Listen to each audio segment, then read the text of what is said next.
देखिए, तो रिएजेंट में हमने इलेक्ट्रोफाइल्स पढ़ लिया, न्यूक्लियोफाइल्स पढ़ लिया, इलेक्ट्रोफिलिसिटी और न्यूक्लियोफिलिसिटी। अब देखते हैं कि न्यूक्लियोफिलिसिटी का जो वेरिएशन है वो सॉल्वेंट की प्रेजेंस में कैसे वेरी करेगा। ठीक है, तो इसको हम आगे कंप्लीट कर रहे हैं। चलिए देखिए, तो स्टार्ट कर रहे हैं। मैंने आपको बता दिया था कि दो बातें रिवाइज कर लें जरा। अगर कोई भी स्पेसीज अपना लोन पेयर डोनेट करता है किसी भी H+ आयंस को, तो वो तो कहलाएगा बेस। ठीक।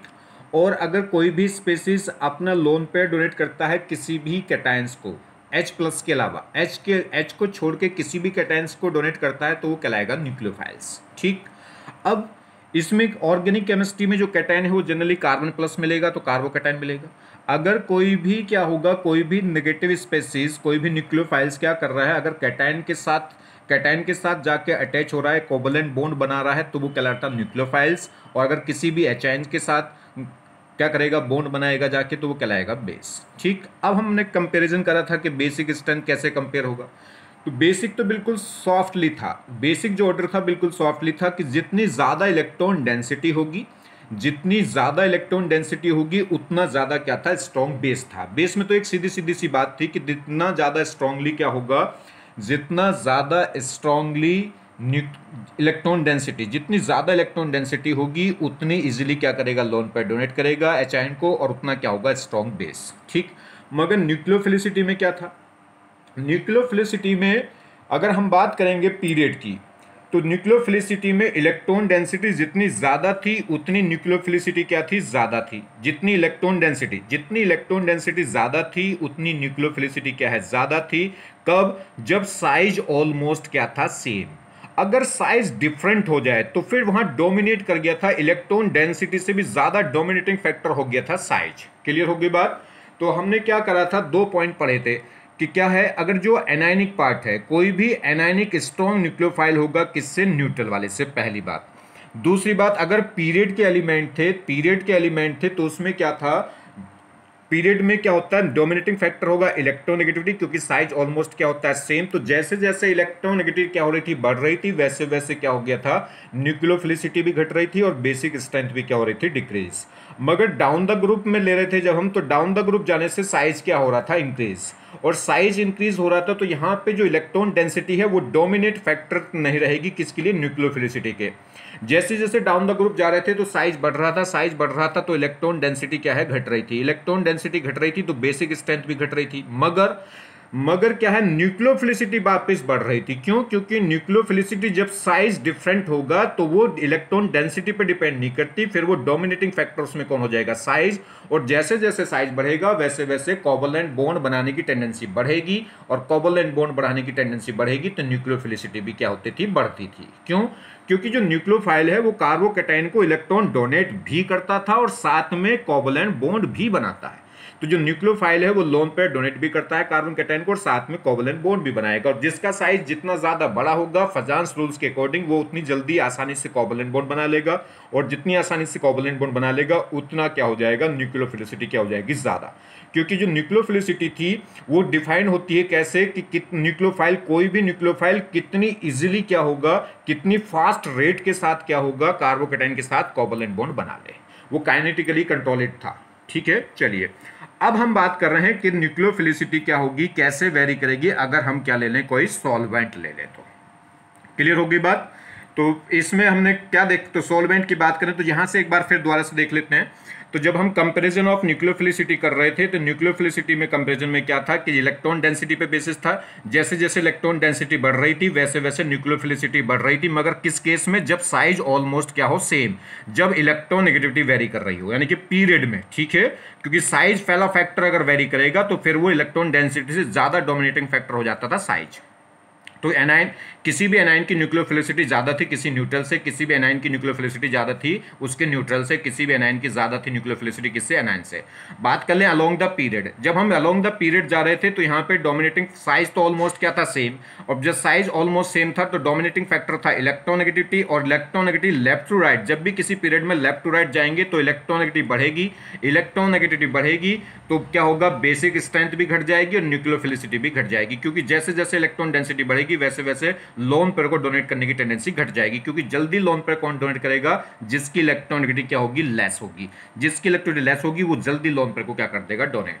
तो जैसे जैसे इलेक्ट्रोनेगेटिव बढ़ रही थी वैसे वैसे बेसिक स्ट्रेंथ या न्यूक्लियर फिलिसिटी दोनों ही क्या हो रही थी, डिक्रीज हो रही थी लेफ्ट टू राइट जाने से। अगर हम बात कर रहे थे ग्रुप की, तो ग्रुप में जब हम चल रहे थे तो इलेक्ट्रोनेगेटिव ऑलमोस्ट सेम है। यहाँ पे जो डोमिनेटिंग फैक्टर था वो साइज था, और साइज के केस में क्या हो गया, साइज के केस में न्यूक्लियोफिलिसिटी और बेसिसिटी दोनों उल्टी हो जाती हैं। अगर हम बात करें डाउन द ग्रुप जाने से साइज क्या हो रहा है, बढ़ रहा है, साइज बढ़ रहा है तो इलेक्ट्रॉन डेंसिटी घट रही है, और इलेक्ट्रॉन डेंसिटी घट रही तो बेसिक स्ट्रेंथ भी क्या होगी, घटेगी, क्योंकि जो बेसिक स्ट्रेंथ है वो सिर्फ और सिर्फ इलेक्ट्रॉन डेंसिटी पर डिपेंड करती है। मगर न्यूक्लियोफिलिसिटी इलेक्ट्रॉन डेंसिटी के साथ साथ साइज पे भी डिपेंड करती है, और इन दोनों में अगर कंपेयर करें तो इलेक्ट्रॉन डेंसिटी से ज्यादा डोमिनेटिंग फैक्टर होता है साइज, किसके लिए, न्यूक्लियोफिलिसिटी के लिए।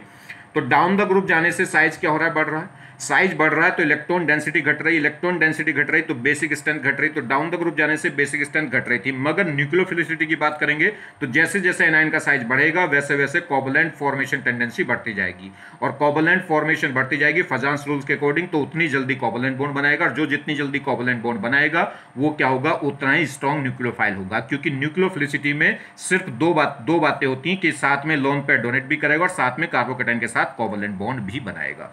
तो इस केस में डाउन द जैसे जैसे साइज बढ़ेगा वैसे वैसे न्यूक्लियोफिलिसिटी बढ़ेगी, मगर बेस में जैसे जैसे साइज बढ़ता था वैसे वैसे इलेक्ट्रॉन डेंसिटी घटती है तो बेसिसिटी भी घट जाती थी। चलिए, इफेक्ट ऑफ सॉल्वेंट। अब हम सॉल्वेंट की बात करें, पहले तो जान लें सॉल्वेंट दो टाइप के होते हैं, एक तो होता है पोलर प्रोटेक्ट सॉल्वेंट और एक होता है पोलर एप्रोटिक सॉल्वेंट। पीए से बोल देंगे, पीएस बोल देंगे, और इसे बोल देंगे पीपीएस। ठीक है, ये पीपीएस पोलर प्रोटेक्ट सॉल्वेंट और एक पोलर एप्रोटिक सॉल्वेंट। कई बार बोर्ड एग्जाम में भी पूछा गया है कि what is the polar protic solvent.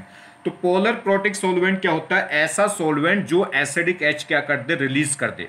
ऐसा सॉल्वेंट देखिए, प्रोटिक मतलब प्रोटॉन, जिसमें प्रोटॉन रिलीज हो जाए। तो ऐसा कोई भी सॉल्वेंट जो क्या कर सके, एसिडिक नेचर को शो कर सके, जो H प्लस को क्या कर सके, रिलीज कर सके, ये कह सकते हैं, जिसमें दोनों टेंडेंसी हो, पॉजिटिव भी और नेगेटिव भी। तो आप सिंपल सी बात याद रखें, ऐसा प्रोटॉन, ऐसा सॉल्वेंट जो क्या करे, H प्लस को रिलीज कर सके, जिसमें एसिडिक H प्रेजेंट हो, वो क्या कहलाएगा, पोलर प्रोटेक्ट सॉल्वेंट। और जिसमें एसिडिक H प्रेजेंट नहीं होगा, मतलब जिसमें जो प्रोटॉन रिलीज नहीं कर सकता, वो कहलाएगा पोलर एप्रोटिक सॉल्वेंट। क्लियर। देखिए, पोलर प्रोटिक सॉल्वेंट। अब पोलर प्रोटिक सॉल्वेंट क्या है, the solvent which contain acidic H are known as polar protic solvent. समझ में आ गई बात। ऐसा सॉल्वेंट जिसके पास क्या हो, एसिडिक H हो, वो क्या कहलाएगा, पोलर प्रोटिक सॉल्वेंट। अब एसिडिक H कहाँ होगा जी, हमें कैसे पता चलेगा एसिडिक H है कि नहीं है।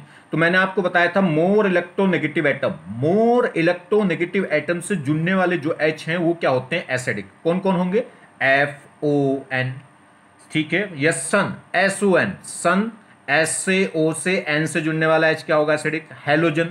हैलोजन में फ्लोरीन, क्लोरीन, ब्रोमीन, आयोडीन, इनसे जुड़ने वाला H क्या होगा, एसिडिक। और एक बताया था ट्रिपल बॉन्डेड कार्बन से जुड़ने वाला H भी क्या होगा, एसिडिक।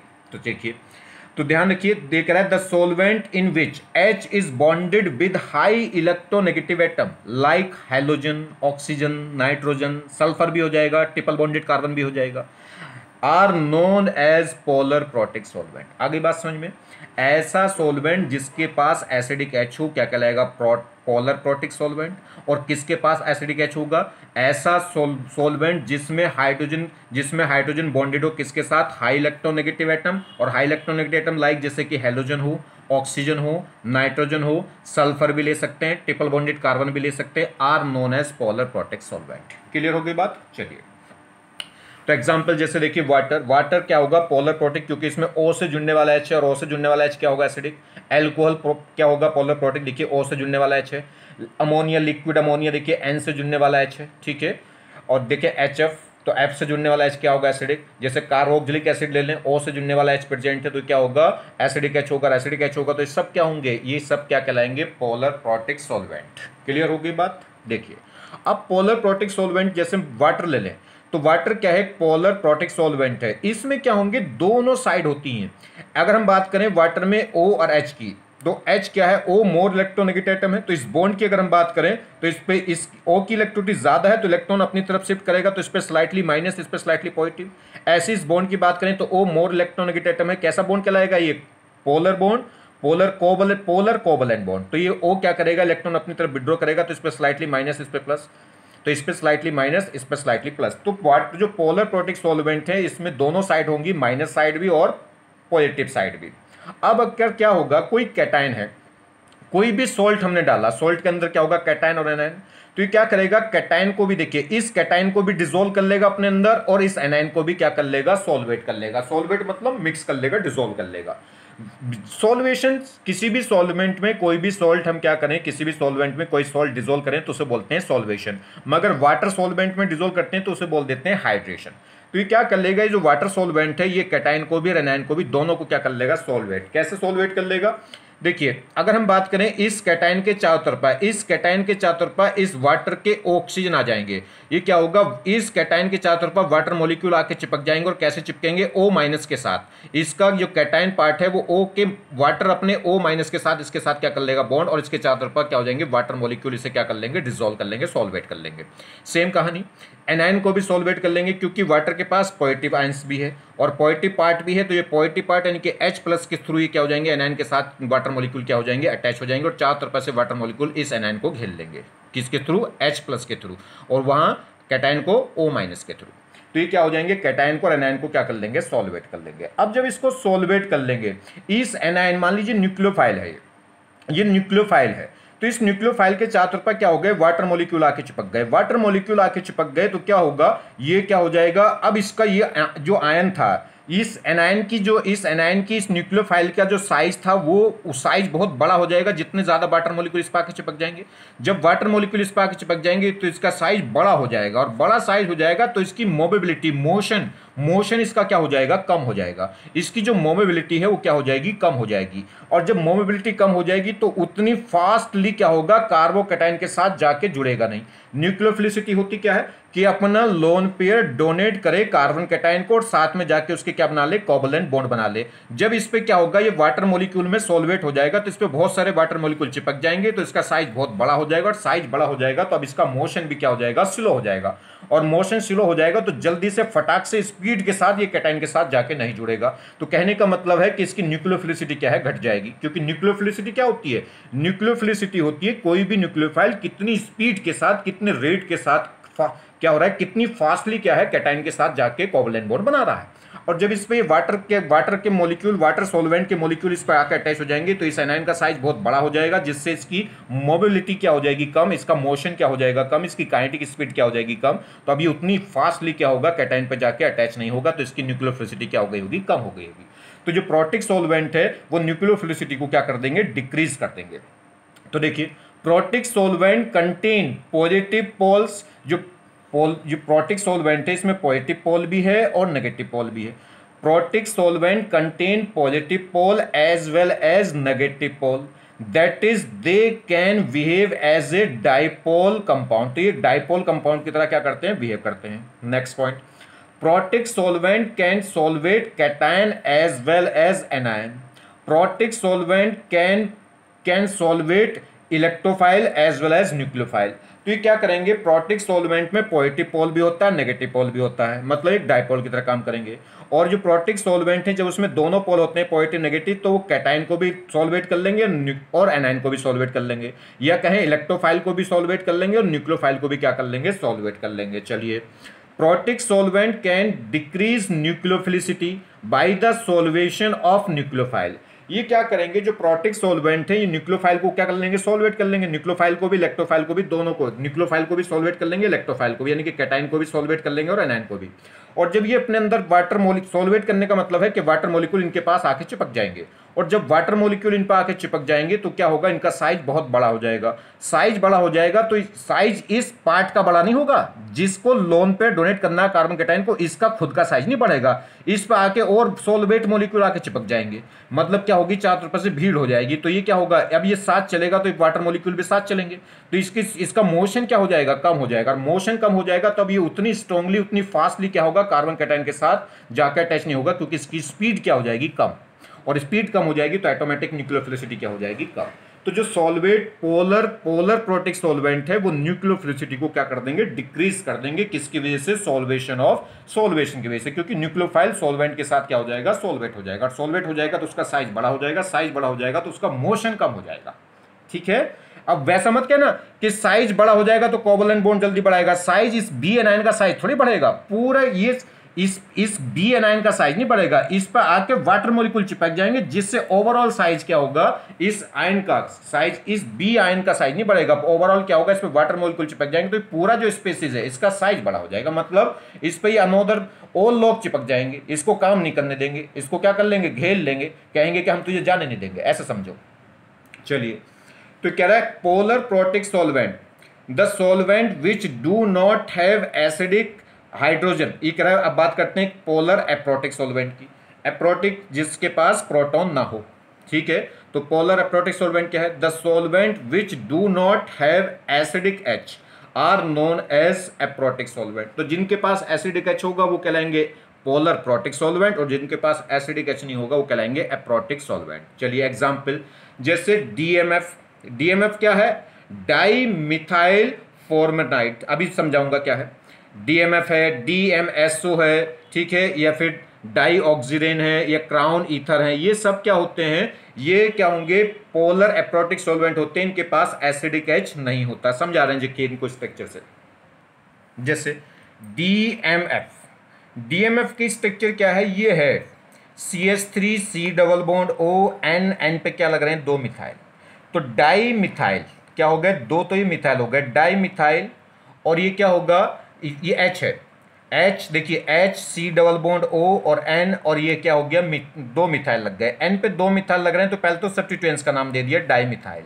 और ये कितना कार्बन है, एक कार्बन है, और एक carbon C double bond O के बराबर में N है तो ये अमाइड है। C डबल बॉन्ड O के बराबर में N है तो इसे क्या बोलते हैं, अमाइड। और अमाइड में कितने कार्बन है, एक कार्बन है, तो एक कार्बन को क्या बोलते हैं, इसका कॉमन नेम क्या होता है, फॉर्म। तो ये क्या होगा, फॉर्मेनामाइड। तो क्या हो गया, N पे क्या लगे, 2 मिथाइल, तो डाई मिथाइल फॉर्मेनामाइड। फॉर्म मतलब एक कार्बन और अमाइड मतलब अमाइड, तो ये क्या हो गया, डाई मिथाइल। देखिए डाई मिथाइल हो गए। और ये क्या हो गया, फॉर्म मतलब एक कार्बन और अमाइड मतलब एक कार्बन का अमाइड, तो फॉर्मेनामाइड। तो DMF क्या होता है, डाई मिथाइल फॉर्मेनामाइड। क्लियर। जैसे DMSO, DMSO क्या होगा, ये देखिए S डबल बॉन्ड O, और इस पे क्या लग रहे हैं, 2 मिथाइल, तो डाई तो मिथाइल हो गया, और ये क्या हो गया, सल्फॉक्साइड। ठीक है, सल्फर पे क्या लग रहा है, ऑक्साइड, तो सल्फॉक्साइड हो गया, और साथ में क्या है, डाई मिथाइल, तो डाई मिथाइल सल्फॉक्साइड। और इसी क्या बोल रहे हैं, डी, डाई का ले लिया D, मिथाइल का ले लिया M, सल्फो का ले लिया S, और ऑक्साइड का ले लिया O, तो ये क्या हो गया, डाई मिथाइल सल्फॉक्साइड। ठीक है, ये क्या हो गया था, डाई मिथाइल फॉर्मेमाइड। चलिए, जैसे डाई ऑक्सीरेन, साइक्लिक जो ईथर है इन्हें क्या बोलते हैं, ऑक्सीरेन। ठीक है, तो ये कितने, 2 ऑक्सीजन आ गए साइकिल में, जो साइकिल है इसमें दो एटम कौन हो गए, ऑक्सीजन हो गए, तो इन्हें क्या बोलेंगे, डाई ऑक्सीरेन। अच्छा ध्यान दीजिए, इसमें O एटम है मगर O पे जुड़ने वाला H नहीं है, O एटम है मगर O पे जुड़ने वाला H नहीं है, C है, C पे जुड़ने वाले H एसिडिक नहीं होते, C पे जुड़ने वाले H एसिडिक नहीं होंगे, O से जुड़ने वाला H एसिडिक हो सकता था और O पे जुड़ने वाला H है नहीं, तो इसके पास एसिडिक H नहीं है। सेम कहानी यहाँ, ईथर में O तो है मगर O पे जुड़ने वाला H नहीं है। अगर O पे जुड़ने वाला H होता तो क्या हो जाता है, एसिडिक H होता है, एसिडिक H होता तो वो क्या हो जाता, पोलर प्रोटिक सॉल्वेंट हो जाता। तो इनके पास एसिडिक H नहीं है, तो ये क्या है, एप्लोर, ये क्या होंगे, ये क्या कहलाएंगे, पोलर एप्रोटिक सॉल्वेंट। अब ये क्या होंगे, इनके पास O एटम तो है, O एटम मतलब नेगेटिव वाला पार्ट तो है, पॉजिटिव वाला पार्ट नहीं, क्योंकि इनके पास एसिडिक H नहीं है, तो इन पे पॉजिटिव पार्ट नहीं है, तो केवल नेगेटिव वाला पार्ट है। और नेगेटिव वाला पार्ट है तो सिर्फ ये क्या कर सकते हैं, इलेक्ट्रोफाइल को तो क्या कर सकते हैं, सोलवेट, मतलब कैटायन के चार तरफ तो जाके क्या हो जाएंगे, इसे डिसॉल्व कर लेंगे। मगर इसका जो नेगेटिव पार्ट होगा B माइनस, उसको ये डिसॉल्व नहीं करेंगे, क्योंकि माइनस माइनस को क्या करेगा, रिपेल करेगा। तो ध्यान दीजिए, जो पोलर एप्रोटिक सॉल्वेंट हैं वो इलेक्ट्रोफाइल को तो अपने अंदर क्या कर लेंगे, सॉल्वेट कर लेंगे, मगर एनायन को मतलब न्यूक्लियोफाइल को सॉल्वेट नहीं करेंगे। और न्यूक्लियोफाइल को तो उल्टा क्या करेंगे, रिपेल करेंगे। और रिपेल करेंगे तो इसे क्या करेंगे, इसे उल्टा धमकाएंगे कि भाग यहां से, और ये तो खुद ही तो भागना चाह रहा था। अब ये न्यूक्लियोफाइल जितनी स्पीड से भागेगा कार्बन कैटायन की तरफ, उतनी ज्यादा न्यूक्लियोफिलिसिटी क्या हो जाएगी, बढ़ जाएगी। आगे बात समझ में। तो जो पोलर प्रोटिक सॉल्वेंट है वो न्यूक्लियोफाइल को और इलेक्ट्रोफाइल को दोनों को डिसॉल्व कर लेते हैं अपने पास, तो उनको मोशन, उनको मूव नहीं होने देते, उनकी मोबिलिटी क्या कर देते हैं, कम कर देते हैं रिएक्शन की तरफ, तो उनकी इलेक्ट्रोफिलिसिटी न्यूक्लियोफिलिसिटी दोनों ही क्या हो जाएंगी, कम हो जाएंगी। मगर जो एप्रोटिक सॉल्वेंट है वो सिर्फ क्या करता है, इलेक्ट्रोफाइल को डिसॉल्व करता है, क्योंकि इसके पास सिर्फ क्या होगा, नेगेटिव वाला पार्ट होगा, पॉजिटिव वाला पार्ट इसके पास नहीं होता। तो ये सिर्फ कैटायन को डिसॉल्व कर सकता है, इलेक्ट्रोफाइल को, मगर न्यूक्लियोफाइल को डिसॉल्व नहीं करता। न्यूक्लियोफाइल को तो माइनस माइनस क्या करेंगे, रिपेल करेंगे। तो जब इसके पास कोई पॉजिटिव पार्ट नहीं है तो इसको नेगेटिव वाले को क्या करेगा, ये रिपेल करेगा, रिपेल करेगा तो इसकी न्यूक्लियोफिलिसिटी क्या हो जाएगी, बढ़ जाएगी। तो इलेक्ट्रोफिलिसिटी को घटा देंगे मगर न्यूक्लियोफिलिसिटी को बढ़ा देंगे। सेम जैसे क्राउन ईथर, क्राउन ईथर क्या होते हैं, ये साइक्लिक ईथर, साइक्लिक ईथर में, क्राउन ईथर में देखिए क्या होता है, ध्यान दीजिए क्राउन ईथर में क्या होगा, ये दो कार्बन के बीच में एक हो, फिर दो कार्बन फिर एक हो, फिर दो कार्बन फिर एक हो, यही इसकी जनरल फॉर्म होती है। अगर हम इसकी जनरल फॉर्म की बात करें, पूछ लेता है, एक दो बार एग्जामों में पूछा गया है कि मोनोमर किसका, क्राउन ईथर का, तो क्राउन ईथर का मोनोमर क्या होता है, COC, इतना पार्ट।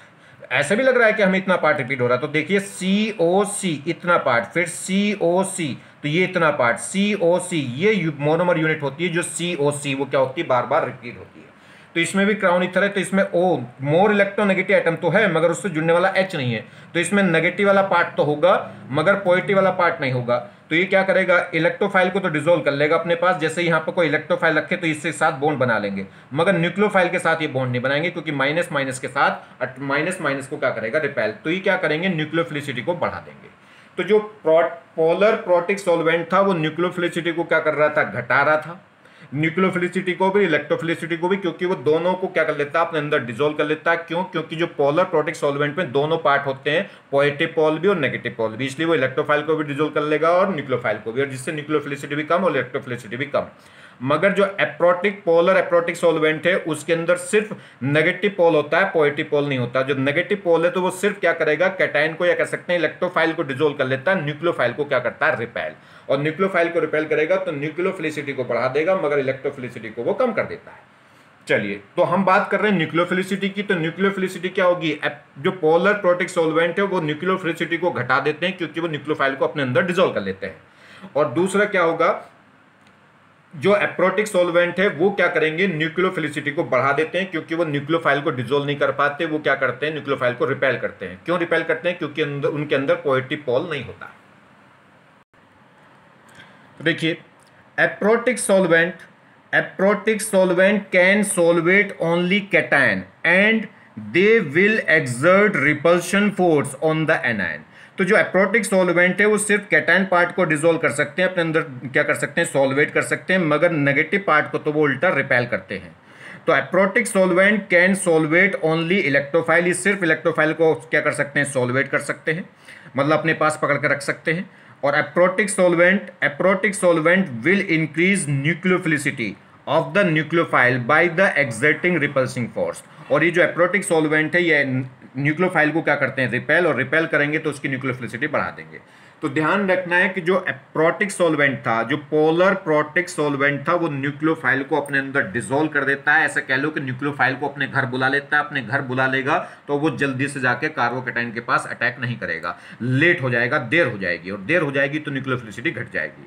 मगर जो एप्रोटिक सॉल्वेंट हैं वो सिर्फ क्या करते हैं, इलेक्ट्रोफाइल को अट्रैक्ट करते हैं, न्यूक्लियोफाइल को क्या करेंगे, वो रिपेल, क्योंकि उनके अंदर क्या होता है, कोई भी पॉजिटिव पोल नहीं होता। पॉजिटिव पोल नहीं होगा, सिर्फ नेगेटिव पोल होगा, तो नेगेटिव वाले प्लस को तो अट्रैक्ट कर लेंगे मगर माइनस को क्या करेंगे, रिपेल। तो वो न्यूक्लियोफाइल को रिपेल करेंगे, और न्यूक्लियोफाइल को रिपेल करेंगे तो ऐसे समझिए जैसे आपने क्या करा, किसी बच्चे, कोई बच्चा आया किसी के घर और उन्होंने क्या कर दिया, उसको धमका दिया कि भाग यहाँ से, हमारे घर क्या कर रहा है, अपने घर जा। तो वो भागा हुआ जाएगा एकदम अपने मम्मी के पास कि मम्मी मुझे डांट दिया, भगा दिया। आगे बात समझ में नहीं, तो वैसा ही केस है। तो ये क्या करेंगे, जो एप्रोटिक सॉल्वेंट है वो न्यूक्लियोफाइल को अपने घर नहीं आने देते, भगा देते हैं, और भगा देते हैं तो उसकी स्पीड अब बढ़ जाएगी, एकदम से जाके कार्बन कैटायन की क्या कर लेगा, कॉली भर लेगा, ठीक। तो न्यूक्लियोफिलिसिटी बढ़ जाएगी। मगर जो प्रोटिक सॉल्वेंट थे वो कैटायन को भी अपने घर बुला लेते हैं, न्यूक्लियोफाइल को भी अपने घर बुला लेते हैं, और बुला के क्या हो गया, उल्टा ऐसा हो जाता है कि मम्मी ने जो काम बता रखा था उस बच्चे को वो भूल जाता है और वहीं उनके घर पे खेलने में लग जाता है। तो न्यूक्लियोफिलिसिटी क्या हो गई, कम हो गई। आगे बात समझ में, चलिए। तो इफेक्ट ऑफ सॉल्वेंट, अब सॉल्वेंट की बात करेंगे तो जब तक वो क्या करे, देखिए अगर जब तक कोई ऐसा होता है, जब तक किसी सॉल्वेंट का जिक्र ना करे तो हम कौन सा सॉल्वेंट लेके चलते हैं, वाटर। जब तक किसी भी सॉल्वेंट का जिक्र ना करे तो हम कौन सा सॉल्वेंट लेके चलते हैं, वाटर सॉल्वेंट। और वाटर सॉल्वेंट कैसा है, एक पोलर प्रोटिक सॉल्वेंट है, क्योंकि उसमें O से जुड़ने वाला H है, मतलब उसमें दोनों पोल हैं, पॉजिटिव पोल भी और नेगेटिव पोल भी। चलिए, तो अलोंग द पीरियड, अगर हम पीरियड बात करें तो पीरियड में क्या होगा, लेफ्ट टू राइट जाने से इलेक्ट्रोनेगेटिविटी घटती है, इलेक्ट्रोनेगेटिविटी घटेगी तो इलेक्ट्रॉन डेंसिटी घटेगी, इलेक्ट्रॉन डेंसिटी घटती है तो न्यूक्लियोफिलिसिटी भी घटती है और बेसिसिटी भी घटती है। ठीक, क्योंकि साइज तो ऑलमोस्ट सेम है, और जब साइज ऑलमोस्ट सेम है तो केवल और केवल एक ही फैक्टर रहेगा, इलेक्ट्रॉन डेंसिटी। और जैसे जैसे क्या होगा, हम पीरियड में चलते हैं तो पीरियड में डोमिनेटिंग फैक्टर होता है इलेक्ट्रोनेगेटिव, और जैसे जैसे इलेक्ट्रोनेगेटिव क्या होगी, इलेक्ट्रोनेगेटिव बढ़ेगी, वैसे वैसे न्यूक्लियोफिलिसिटी घटती है और बेसिसिटी भी घटती है। मगर अब हम बात कर रहे हैं प्रोटिक सॉल्वेंट की। प्रोटिक सॉल्वेंट क्या करेगा, इसकी रियल में जितनी न्यूक्लियोफिलिसिटी थी उससे भी कम कर देगा, जितनी इसकी थी उसको भी कम कर देगा, जितनी इसकी रियल में न्यूक्लियोफिलिसिटी थी उससे भी कम कर देगा। तो ये चारों की न्यूक्लियोफिलिसिटी का ऑर्डर ये था, लेफ्ट टू राइट क्या है, घट रही थी न्यूक्लियोफिलिसिटी, सबसे ज्यादा न्यूक्लियोफाइल ये था, सबसे ज्यादा न्यूक्लियोफिलिसिटी इसकी थी। मगर प्रोटिक सॉल्वेंट ले लिया, तब भी प्रोटिक सॉल्वेंट क्या करेगा, न्यूक्लियोफिलिसिटी को घटाएगा, तो इसकी घटाएगा तो इसकी भी घटाएगा, और इसकी घटाएगा तो इसकी भी घटाएगा, और इसकी घटाएगा तो इसकी भी, तो सभी की घटा देगा, सभी की घटा देगा, तो ऑर्डर अभी भी वैसा का वैसा ही रहेगा। हाँ, अगर ये क्या है, ये प्रोटिक सॉल्वेंट में थे तो न्यूक्लियोफिलिसिटी बढ़ गई थी, और प्रोटिक सॉल्वेंट में थे तो ओवरऑल न्यूक्लियोफिलिसिटी घट जाएगी, मगर ऑर्डर वही रहेगा। अगर मान लीजिए पहले इसकी 20 थी और प्रोटिक सॉल्वेंट इसकी 20, इसकी 15, मान लीजिए इसकी 20, इसकी 15, इसकी कितनी 10 और इसकी कितनी 5, ऐसा था। मान लीजिए 20, 15, 10 और 5। अब प्रोटिक सॉल्वेंट में डाल दिया तो इसकी 15 से घट के इसकी 20 से घट के हो गई 15, इसकी क्या हो गई 15 से घट के हो गई 13, इसकी 10 से घट के हो गई 8, इसकी 5 से घट के हो गई 3। तो घटेगी मगर ऑर्डर तो अभी भी वही रहेगा, ज्यादा इसकी 15 है, इसकी 13 है, इसकी कितनी हो गई 8 हो गई, इसकी 3 हो गई, तो ऑर्डर तो अभी भी वही रहेगा। आगे बात समझ में, चलिए। तो इसमें क्या होगा, सॉल्वेशन सेम है तो सभी की क्या होगी, जब सॉल्वेशन सेम है तो न्यूक्लियोफिलिसिटी डिक्रीज होगी, और वो ऑलमोस्ट डिक्रीजमेंट सभी में जो होगा वो ऑलमोस्ट क्या होगा, सेम। तो ऑर्डर में कोई चेंज नहीं आएगा for all nucleophilicity of the same group, तो न्यूक्लियोफिलिसिटी ऑर्डर क्या रहेगा, सेम रहेगा। प्रोटिक सॉल्वेंट के आने से इनकी न्यूक्लियोफिलिसिटी घटेगी, मगर सभी की न्यूक्लियोफिलिसिटी में जो डिक्रीजमेंट रहेगा वो ऑलमोस्ट क्या रहेगा, सेम रहेगा। चलिए, सेम क्यों, क्योंकि साइज ऑलमोस्ट क्या है, सेम है। अगर साइज सेम नहीं होता तो फिर प्रोटिक जो सॉल्वेंट है वो न्यूक्लियोफिलिसिटी किसी में कम घटाता, किसी में ज्यादा घटाता। ये कैसे पता चलेगा कहां ज्यादा घटाएगा कहां कम, तो अभी बताऊंगा मैं। फिलहाल इनका जब पीरियड के एलिमेंट है तो साइज ऑलमोस्ट सेम है, और साइज ऑलमोस्ट जब सेम है तो इनका जो सॉल्वेशन है वो ऑलमोस्ट क्या होगा, सेम, और सॉल्वेशन ऑलमोस्ट क्या होगा, सेम, तो इनकी जो न्यूक्लियोफिलिसिटी में जो डिक्रीजमेंट होगा वो भी क्या होगा, सेम। तो इसलिए न्यूक्लियोफिलिसिटी डिक्रीज होगी मगर ऑलमोस्ट क्या होगा, डिक्रीजमेंट सब में सेम होगा, तो ऑर्डर बिल्कुल वैसा का वैसे रहेगा। बात करते हैं अलोंग द पीरियड। तो अगर हम क्या कर रहे थे, अलोंग द पीरियड, देखिए अलोंग द पीरियड है तो एप्रोटिक सॉल्वेंट ले ले। एप्रोटिक सॉल्वेंट क्या करेगा, इनकी न्यूक्लियोफिलिसिटी को बढ़ा देगा। तो जितनी देखिए इनका साइज, जब ये पीरियड के एलिमेंट है तो साइज ऑलमोस्ट सेम है, साइज ऑलमोस्ट सेम है तो इनका सॉल्वेशन भी क्या होगा, ऑलमोस्ट सेम होगा। और पहली बात तो सॉल्वेशन इसमें होगा नहीं, एप्रोटिक सॉल्वेंट है तो एनायन का सॉल्वेशन होगा नहीं, तो उल्टा क्या करेगा, रिपेल करेगा। तो ये एप्रोटिक सॉल्वेंट जितना इसको रिपेल करेगा उतना इसको सबको रिपल्शन भी क्या होगा, सेम। तो इलेक्ट्रॉन डेंसिटी, क्योंकि इलेक्ट्रॉन डेंसिटी सभी पे ऑलमोस्ट क्या है, सेम, क्योंकि साइज क्या है, सेम। जब इलेक्ट्रॉन डेंसिटी सेम है तो रिपल्शन भी ऑलमोस्ट क्या होगा, सेम, और रिपल्शन भी ऑलमोस्ट सेम होगा। तो उसमें क्या होगा, जो न्यूक्लियोफिलिसिटी सबकी बढ़ेगी तो उसमें जो इंक्रीजमेंट होगा न्यूक्लियोफिलिसिटी में वो भी क्या होगा, सेम होगा। तो nucleophilicity will be increase for all the nucleophile to same content. तो ऑर्डर क्या होगा, सब ज्यादा न्यूक्लियोफाइल ये था, ये इस देखिए, तो जैसे जैसे इलेक्ट्रोनेगेटिव बढ़ रही थी वैसे वैसे न्यूक्लियोफिलिसिटी घट रही थी। अब एप्रोटिक सॉल्वेंट ले लिया तो न्यूक्लियोफिलिसिटी सभी की बढ़ेगी, और सभी की बढ़ेगी तो ऑर्डर में चेंज नहीं होगा, ऑर्डर वही रहेगा। इसकी 20 से बढ़ के 25 हो सकती है, इसकी 15 से बढ़ के 20 हो सकती है, इसकी क्या होगा 10 से बढ़ के 15 हो सकती है, इसकी 5 के बढ़ के 10 हो सकती है। तो ओवर इंक्रीजमेंट सब में सेम होगा, मगर क्या है, ऑर्डर में कोई फर्क नहीं आएगा, ऑर्डर अभी भी वैसा का वैसे रहेगा। अच्छा, इंक्रीजमेंट डिक्रीजमेंट सेम क्यों आ रहा है पीरियड के एलिमेंट में, क्योंकि इनका साइज ऑलमोस्ट सेम है, और साइज सेम है तो इनका जब साइज सेम है तो इनका जो सॉल्वेशन है वो भी सेम होगा, और जब साइज सेम है, इलेक्ट्रोनेगेटिविटी क्या है, साइज सेम है तो इनका जो है इलेक्ट्रॉन डेंसिटी सेम है, इलेक्ट्रॉन डेंसिटी सेम है तो इनका जो होगा रिपल्शन, एप्रोटिक सॉल्वेंट पे का जो रिपल्शन है इन पे वो ऑलमोस्ट क्या होगा, सेम होगा। और रिपल्शन सेम होगा तो इंक्रीजमेंट न्यूक्लियोफिलिसिटी में सेम होगा, वहां पे साइज सेम है तो जो क्या होगा, सॉल्वेशन सबका सेम होगा, किसमें, प्रोटिक सॉल्वेंट में, और सॉल्वेशन सेम होगा तो न्यूक्लियोफिलिसिटी में डिक्रीजमेंट भी क्या होगा, ऑलमोस्ट सेम होगा। चलिए, तो जो प्रोटिक सॉल्वेंट है वो न्यूक्लियोफिलिसिटी बढ़ा देंगे, और जो एप्रोटिक सॉल्वेंट है वो न्यूक्लियोफिलिसिटी को क्या कर देंगे, वो घटा देंगे। प्रोटिक सॉल्वेंट न्यूक्लियोफिलिसिटी घटा देंगे और एप्रोटिक सॉल्वेंट न्यूक्लियोफिलिसिटी बढ़ा देंगे। वो सॉल्वेशन कर लेते हैं इसलिए न्यूक्लियोफिलिसिटी घट जाती है, और ये रिपल्शन कर देते हैं, इसलिए न्यूक्लियोफिलिसिटी बढ़ जाती है। बात करते हैं along the group. Along the group में क्या होगा, अब ये समझिए। अलोंग द ग्रुप यानी कि अगर हम बात करें अलोंग द ग्रुप में बात करें किसकी, प्रोटिक सॉल्वेंट की। तो प्रोटिक सॉल्वेंट में अब देखें तो ये कह रहा है इसमें प्रोटिक सॉल्वेंट में साइज क्या है, डिफरेंट है, और साइज डिफरेंट है तो सॉल्वेशन डिफरेंट आएगा। कैसे आएगा डिफरेंट, वो भी मैं बता रहा हूं। देखिए जिसका साइज क्या होगा, जिसका साइज छोटा होगा उस पर इलेक्ट्रॉन डेंसिटी ज्यादा होगी, और जितनी ज्यादा इलेक्ट्रॉन डेंसिटी होगी उस पर वाटर मॉलिक्यूल उतने ज्यादा आके जुड़ेंगे, और जिसका साइज बड़ा होगा तो उस पर इलेक्ट्रॉन डेंसिटी क्या होगी, कम। इलेक्ट्रॉन डेंसिटी कम होगी तो इसका सॉल्वेशन कम होगा, क्योंकि वाटर मॉलिक्यूल इस पर कम अट्रैक्ट होंगे। जिसका साइज छोटा, जिस पे चार्ज डेंसिटी ज्यादा, जिसका साइज जिसका छोटा हो जाएगा उस पर चार्ज डेंसिटी ज्यादा हो जाएगी। चार्ज डेंसिटी ज्यादा हो जाएगी तो वाटर मॉलिक्यूल इस पर अटैक होंगे, तो इसका सॉल्वेशन ज्यादा होगा, इसकी हाइड्रेशन एनर्जी क्या होगी, ज्यादा। जब मैंने आपको हाइड्रेशन एनर्जी पढ़ाई थी इनऑर्गेनिक में, तब मैंने आपको वहां बताया था कि जिसका साइज छोटा है, जनरली क्या होता है, हाइड्रेशन एनर्जी कैटायन की ज्यादा होती है एनायन से, क्योंकि कैटायन का साइज क्या होता है, ऑलमोस्ट जनरली स्मॉल होता है एनायन से। मगर यहाँ सभी एनायन है, तो जिसका साइज छोटा है उस पर चार्ज डेंसिटी ज्यादा होगी। जितनी चार्ज डेंसिटी ज्यादा होगी उतना ज्यादा वाटर मॉलिक्यूल को अट्रैक्ट करेगा, तो उतना ज्यादा क्या हो जाएगा इसका सॉल्वेशन, और जितना ज्यादा सॉल्वेशन हो जाएगा उतनी न्यूक्लियोफिलिसिटी में डिक्रीजमेंट क्या हो जाएगा, ज्यादा। इसका सॉल्वेशन क्या होगा भैया जी, कम होगा, क्योंकि इसका साइज बड़ा है तो इस पर इलेक्ट्रॉन डेंसिटी कम है, तो इस पर वाटर मॉलिक्यूल भी कम चिपकेंगे, तो इसका सॉल्वेशन भी कम होगा, तो इसकी न्यूक्लियोफिलिसिटी में जो डिक्रीजमेंट है वो भी क्या होगा, कम, क्योंकि सॉल्वेशन न्यूक्लियोफिलिसिटी को क्या करता है, डिक्रीज करता है। क्लियर होगी बात। तो देखिए साइज जैसे जैसे इंक्रीज होगा वैसे वैसे क्या होगा, ये कह रहा है remaining portion that can be attack on the polarisation charge, polarisation charge carbon cation क्या होगा, इंक्रीज, जिससे न्यूक्लियोफिलिसिटी क्या होगी, इंक्रीज। ये क्या कह रहा है, साइज इंक्रीज, साइज जैसे जैसे बढ़ता जाएगा तो remaining portion that can be attack on the positively charge carbocation, इसका वो पार्ट जो पॉजिटिव कार्बोकैटायन पे जाके क्या होगा, अटैक होगा। वो देखिए ये कह रहा है साइज जितना बड़ा है उसमें कुछ ना कुछ स्पेस बच जाएगा, कुछ ना कुछ एरिया बच जाएगा, जिस एरिया के थ्रू ये क्या है, कार्बोकैटायन को जाके जुड़ जाएगा। तो वैसा समझाना अच्छा नहीं है, मैं दूसरे ढंग से समझाता हूं आपको। ऐसे समझो कि इसका साइज क्या है, छोटा, तो इस पे चार्ज डेंसिटी ज्यादा है, इसकी चार्ज डेंसिटी ज्यादा है तो इस पे सॉल्वेशन ज्यादा होगा।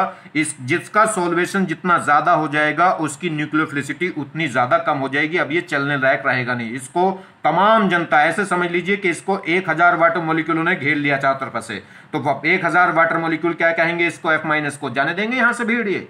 और इसको क्या है, इसको 500 लोगों ने घेरा है, इसको 300 लोगों ने घेरा, और इसको 3 ही लोगों ने घेरा है, तो ये क्या है, निकल कर भाग सकता है, 3 से छुट के भाग सकता है। कहने का मतलब है इसकी मोबिलिटी ज्यादा रहेगी, और जिस न्यूक्लियोफाइल की मोबिलिटी ज्यादा रहेगी कार्बन कैटायन की तरफ, उसकी न्यूक्लियोफिलिसिटी भी क्या होगी, ज्यादा। ये कह सकते हैं इसमें भी डिक्रीजमेंट होगा न्यूक्लियोफिलिसिटी में, इसमें भी, मगर ज्यादा डिक्रीजमेंट किसकी न्यूक्लियोफिलिसिटी में होगा, इसकी में।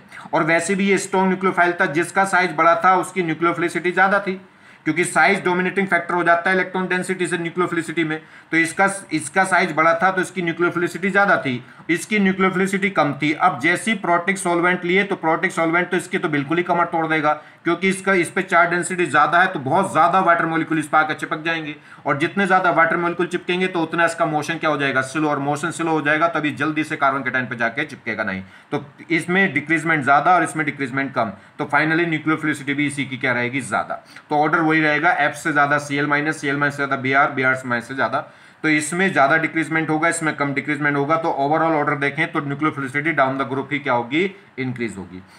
तो therefore order in the nucleophilicity in protic solvent वो क्या होगा, डाउन द ग्रुप। जैसे जैसे साइज बड़ा होगा वैसे जिसका साइज बड़ा उसका सॉल्वेशन कम, और जिसका सॉल्वेशन कम उसकी न्यूक्लियोफिलिसिटी क्या होगी, ज्यादा। तो न्यूक्लियोफिलिसिटी डायरेक्टली प्रोपोर्शनल हो गई साइज के। तो नॉर्मल अगर हम बात करें जब कोई सॉल्वेंट नहीं था तब भी यही आंसर था, और प्रोटिक सॉल्वेंट आ गया तो आंसर वही है, बस ये है क्या है कि पहले से न्यूक्लियोफिलिसिटी क्या हो जाएगी, कम हो जाएगी।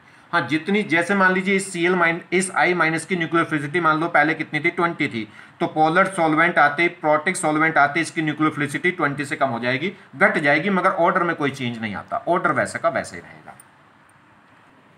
अब बात करते हैं अलोंग द ग्रुप जब एप्रोटिक सॉल्वेंट आ जाए। अब एप्रोटिक सोलवेंट इन एनायन को तो डिसोल्व करता नहीं, वो तो सिर्फ बेचारा कैटायन को डिसोल्व करता है, वो इलेक्ट्रोफिलिसिटी को तो घटा देता है मगर न्यूक्लियोफिलिसिटी को उल्टा बढ़ा देता है।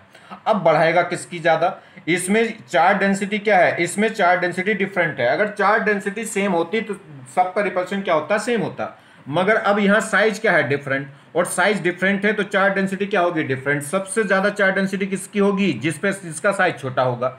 इसका साइज छोटा है तो इसकी चार्ज डेंसिटी ज्यादा है, जिसकी चार्ज डेंसिटी ज्यादा होगी उस पर एप्रोटिक सॉल्वेंट का रिपल्शन क्या होगा, ज्यादा होगा, और जिस पर रिपल्शन ज्यादा होगा तो वो तेजी से भागेगा कैटायन की तरफ। तो कहने का मतलब है एप्रोटिक सॉल्वेंट की डार्ट या रिपल्शन किस पे ज्यादा होगी, F माइनस पे, इसको ज्यादा तेजी से डांटेगा ये, तो इतना बिल बुला के भागेगा इसके यहाँ से, ठीक है। इसको भी डांट पड़ेगी मगर इसको इतनी तकलीफ डांट नहीं पड़ेगी क्योंकि इस पे चार्ज डेंसिटी उतनी हाई नहीं है। माइनस माइनस को रिपेल करेगा, जितनी ज्यादा इस पे चार्ज डेंसिटी होगी उतना ज्यादा क्या होगा, उतना ज्यादा रिपेल करेगा, और जितना ज्यादा रिपल्शन करेगा उतनी न्यूक्लियोफिलिसिटी बढ़ जाएगी। तो एप्रोटिक सॉल्वेंट न्यूक्लियोफिलिसिटी को बढ़ा देते हैं, और किसकी बढ़ाएंगे, जिस पे चार्ज डेंसिटी ज्यादा होगी उसकी न्यूक्लियोफिलिसिटी को ज्यादा बढ़ाएंगे। प्रोटिक सॉल्वेंट न्यूक्लियोफिलिसिटी को घटा देते हैं, और किसकी ज्यादा घटाएंगे, जिस पे चार्ज डेंसिटी ज्यादा होगी उसकी ज्यादा घटा देंगे। तो इसमें ऑर्डर क्या होगा, इसमें ऑर्डर उल्टा हो जाएगा, इसकी न्यूक्लियोफिलिसिटी ज्यादा बढ़ जाएगी। अभी अगर हम बात करें सॉल्वेंट की बात ना करें तो न्यूक्लियोफिलिसिटी किसकी ज्यादा थी, जिसका साइज बड़ा था उसकी न्यूक्लियोफिलिसिटी ज्यादा थी, एफ से बड़ी सीएल की, सीएल से बड़ी बीआर की, बीआर से बड़ी एआई की। प्रोटिक सॉल्वेंट ले लिया था तब भी ऑर्डर वही था, मगर एप्रोटिक सॉल्वेंट में उल्टी कहानी हो जाएगी, जिसकी न्यूक्लियोफिलिसिटी कम थी अब उसकी ज्यादा हो जाएगी, क्योंकि इसका चार्ज डेंसिटी साइज छोटा होने की वजह से चार्ज डेंसिटी ज्यादा है, तो रिपल्सन इतना ज्यादा होगा कि इसकी न्यूक्लियोफिलिसिटी एकदम से क्या हो जाती है, रिवर्स। सबसे ज्यादा न्यूक्लियोफाइल ये था मगर अब ये हो जाएगा क्योंकि इस पर रिपल्सन ज्यादा होगा। तो साइज जैसे जैसे बढ़ेगा वैसे वैसे इलेक्ट्रॉन डेंसिटी कम तो रिपल्सन फोर्स भी कम, और रिपल्सन फोर्स भी कम तो न्यूक्लियोफिलिसिटी में इंक्रीजमेंट भी क्या होगा, कम होगा। तो in aprotic solvent along the group nucleophilicity वो डायरेक्टली न्यूक्लियोफिलिसिटी किस पे होगी, मोबिलिटी ऑफ न्यूक्लियोफाइल जितनी जल्दी मूव करेगा कैटायन की तरफ उतनी ज्यादा होगी। अब जल्दी मूव कौन करेगा, जिस पर रिपल्सन ज्यादा होगा। तो इसमें क्या होगा, साइज के इनवर्सली, जिस पे साइज छोटा उस पे चार्ज डेंसिटी ज्यादा तो रिपल्सन फोर्स ज्यादा तो उसकी मोबिलिटी, उस न्यूक्लियोफाइल की मोबिलिटी ज्यादा हो जाएगी, जिसकी मोबिलिटी ज्यादा होगी वो जल्दी जाकर अटैच बॉन्डेड हो जाएगा किसके साथ, कार्बोकैटायन के। तो इसमें ऑर्डर क्या हो गया, उल्टा हो गया। तो सॉल्वेंट ने किस केस में, एप्रोटिक सॉल्वेंट के केस में न्यूक्लियोफिलिसिटी का ऑर्डर चेंज हुआ, नहीं तो बाकी किसी भी केस में चाहे पीरियड के एलिमेंट थे तब भी न्यूक्लियोफिलिसिटी घटी या बढ़ी है मगर ऑर्डर चेंज नहीं हुआ। और ग्रुप में भी क्या है, अगर हमने प्रोटिक सॉल्वेंट लिया था तो न्यूक्लियोफिलिसिटी क्या है, घट गई थी मगर ऑर्डर चेंज नहीं हुआ था। और इसमें क्या हो गया, ग्रुप के केस में और अप्रोटिक सॉल्वेंट के केस में न्यूक्लियोफिलिसिटी बढ़ गई और बढ़ी भी ऐसी कि ऑर्डर क्या हो गया, उल्टा हो गया। पहले ये था अब ज्यादा कौन हो गया, आई माइनस। क्लियर हो गई बात। अच्छा, अब मैंने आपको बताया कि जब भी साइज सेम होता है तो इंक्रीजमेंट या डिक्रीजमेंट, अगर प्रोटिक सॉल्वेंट है तो वो इंक्रीजमेंट क्या करेगा, प्रोटिक सॉल्वेंट है तो वो न्यूक्लियोफिलिसिटी में डिक्रीजमेंट करता है और सब में सेम डिक्रीजमेंट करेगा। अगर साइज क्या है, सेम है, साइज सेम है तो उससे क्या होगा, इलेक्ट्रॉन डेंसिटी सेम है, और इलेक्ट्रॉन डेंसिटी सेम होगी तो सॉल्वेशन सेम होता है, और सॉल्वेशन सेम होगा तो डिक्रीजमेंट न्यूक्लियोफिलिसिटी का बिल्कुल सेम होगा। अगर क्या है, साइज डिफरेंट है तो चार्ज डेंसिटी डिफरेंट है, और चार्ज डेंसिटी डिफरेंट है तो उस केस में सॉल्वेशन अलग अलग होगा, सॉल्वेशन अलग अलग होगा तो न्यूक्लियोफिलिसिटी में डिक्रीजमेंट या इंक्रीजमेंट भी क्या होता है, अलग अलग। कैसे समझिए, जैसे अगर हम बात करें, देखिए जैसे NaF है, इसको हम वाटर में डिसॉल्व करें, वाटर सॉल्वेंट में डिसॉल्व करेंगे तो क्या होगा, ब्रेक होगा यहाँ से Na+ और F- में। तो Na+ और F- कैटायन का साइज तो वैसे भी छोटा होता है तो इस पर चार्ज डेंसिटी ज्यादा होगी तो वाटर मॉलिक्यूल इस पे क्या होंगे, ज्यादा वाटर मॉलिक्यूल क्या हो जाएंगे, डिसॉल्व हो जाएंगे, कह सकते हैं ज्यादा वाटर मॉलिक्यूल अट्रैक्ट होंगे। ये पॉजिटिव चार्ज है तो वाटर के O- पार्ट से क्या हो जाएगा, ये कंबाइन हो जाएगा, अटैक हो जाएंगे यहाँ पे। तो वाटर मॉलिक्यूल क्या होंगे, इसके नेगेटिव पार्ट से यानी कि O एटम से क्या हो जाएंगे, इस पे बॉन्डेड हो जाएंगे। ऐसी अगर हम बात करें F- की, तो F- में केस पे माइनस चार्ज है तो वाटर का जो H पॉजिटिव पार्ट होगा, पॉजिटिव पार्ट क्या होंगे, इस पे अटैक हो जाएंगे, ठीक है, पॉजिटिव पार्ट से क्या हो जाएगा, इसके अटैक हो जाएगा। जिससे NaCl की बात करें तो इसमें Na+ और क्या होगा, FCl-, तो इस पे भी क्या होंगे, ये वाटर मॉलिक्यूल अटैक हो जाएंगे, कैसे, नेगेटिव वाली साइड से, ठीक।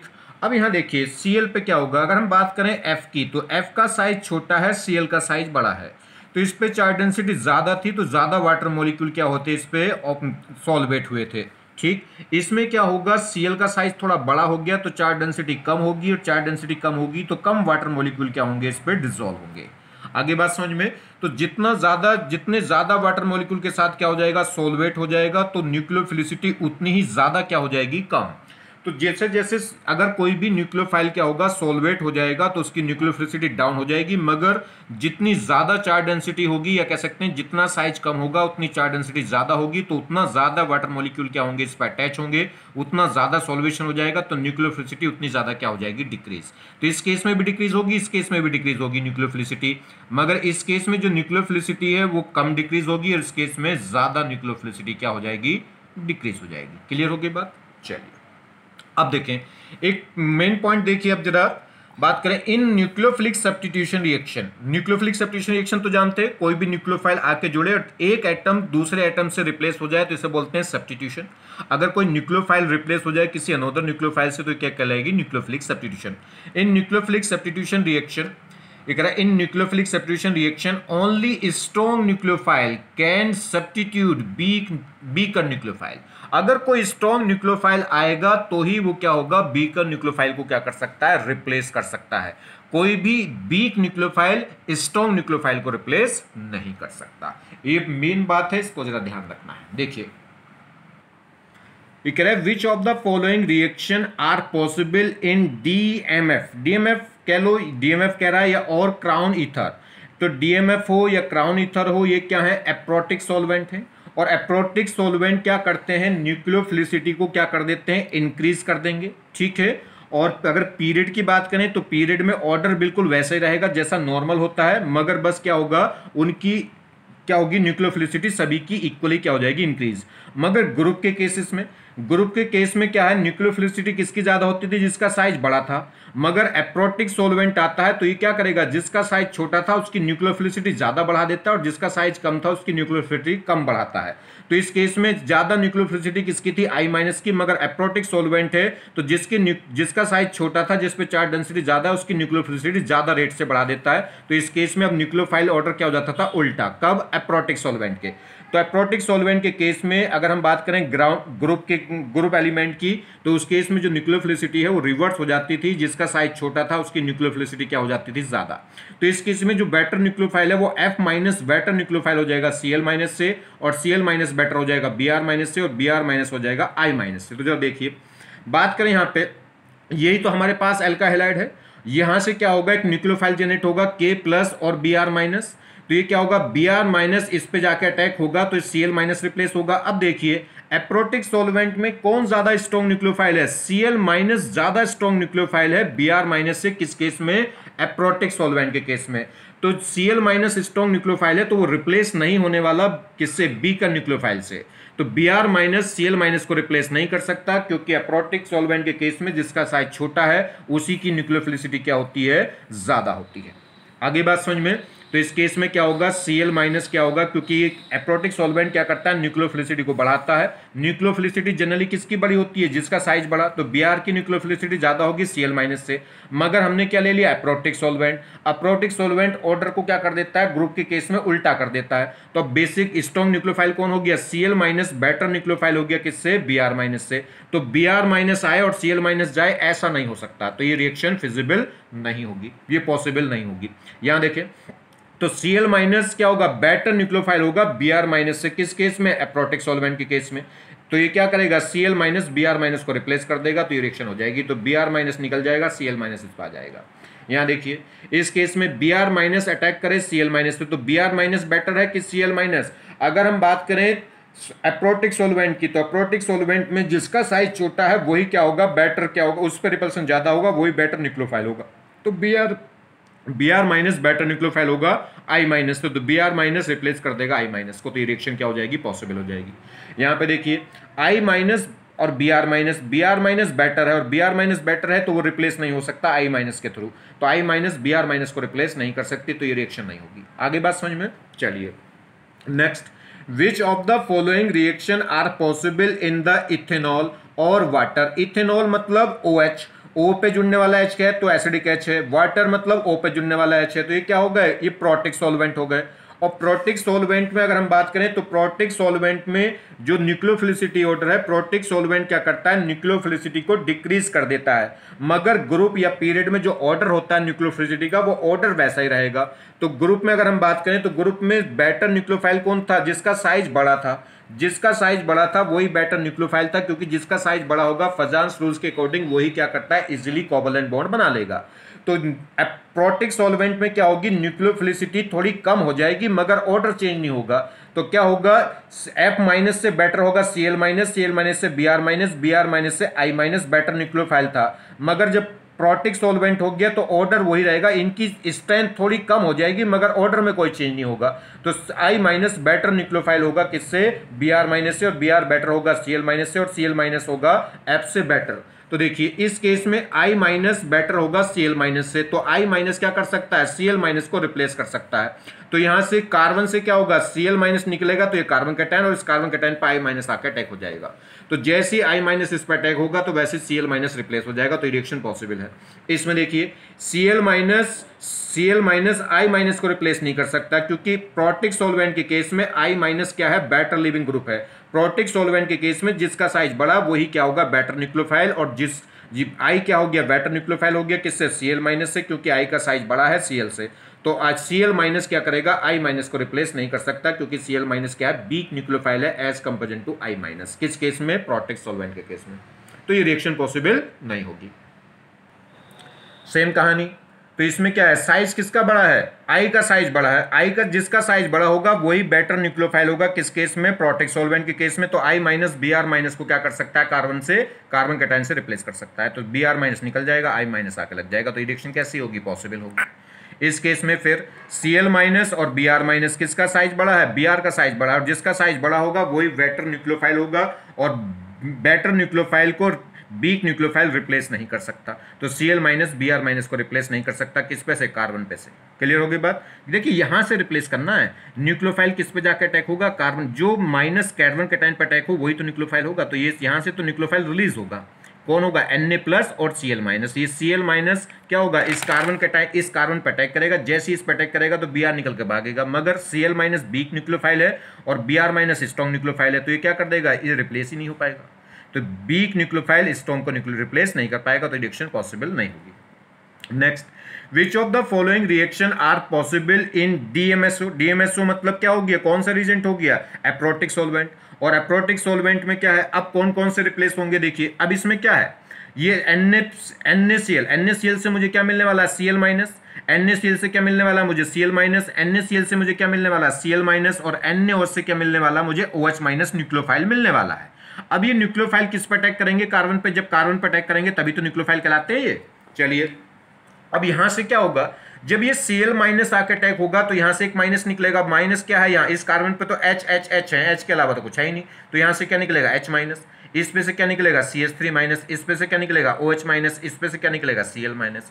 तो अब देख लीजिए कौन कौन से न्यूक्लियोफाइल है, H माइनस है, CH3 माइनस है, OH माइनस है और Cl माइनस है। तो ये जो न्यूक्लियोफाइल है इनको कंपेयर कर लीजिए, इनकी स्ट्रेंथ क्या है, और एक Cl माइनस है, ठीक है। तो इससे यहाँ तो मिल रहा Cl माइनस OH माइनस, तो देख लो H माइनस है, CH3 माइनस है, OH माइनस और Cl माइनस है। अगर मैं बात करूं ग्रुप की या पीरियड की, तो देखिए इसमें क्या होगा, अगर मैं बात करूं ये क्या है, ये अगर बात करें तो ये तो फर्स्ट ग्रुप, फर्स्ट पीरियड का है, ये सेकंड पीरियड का है, तो इसका साइज क्या हो गया, छोटा।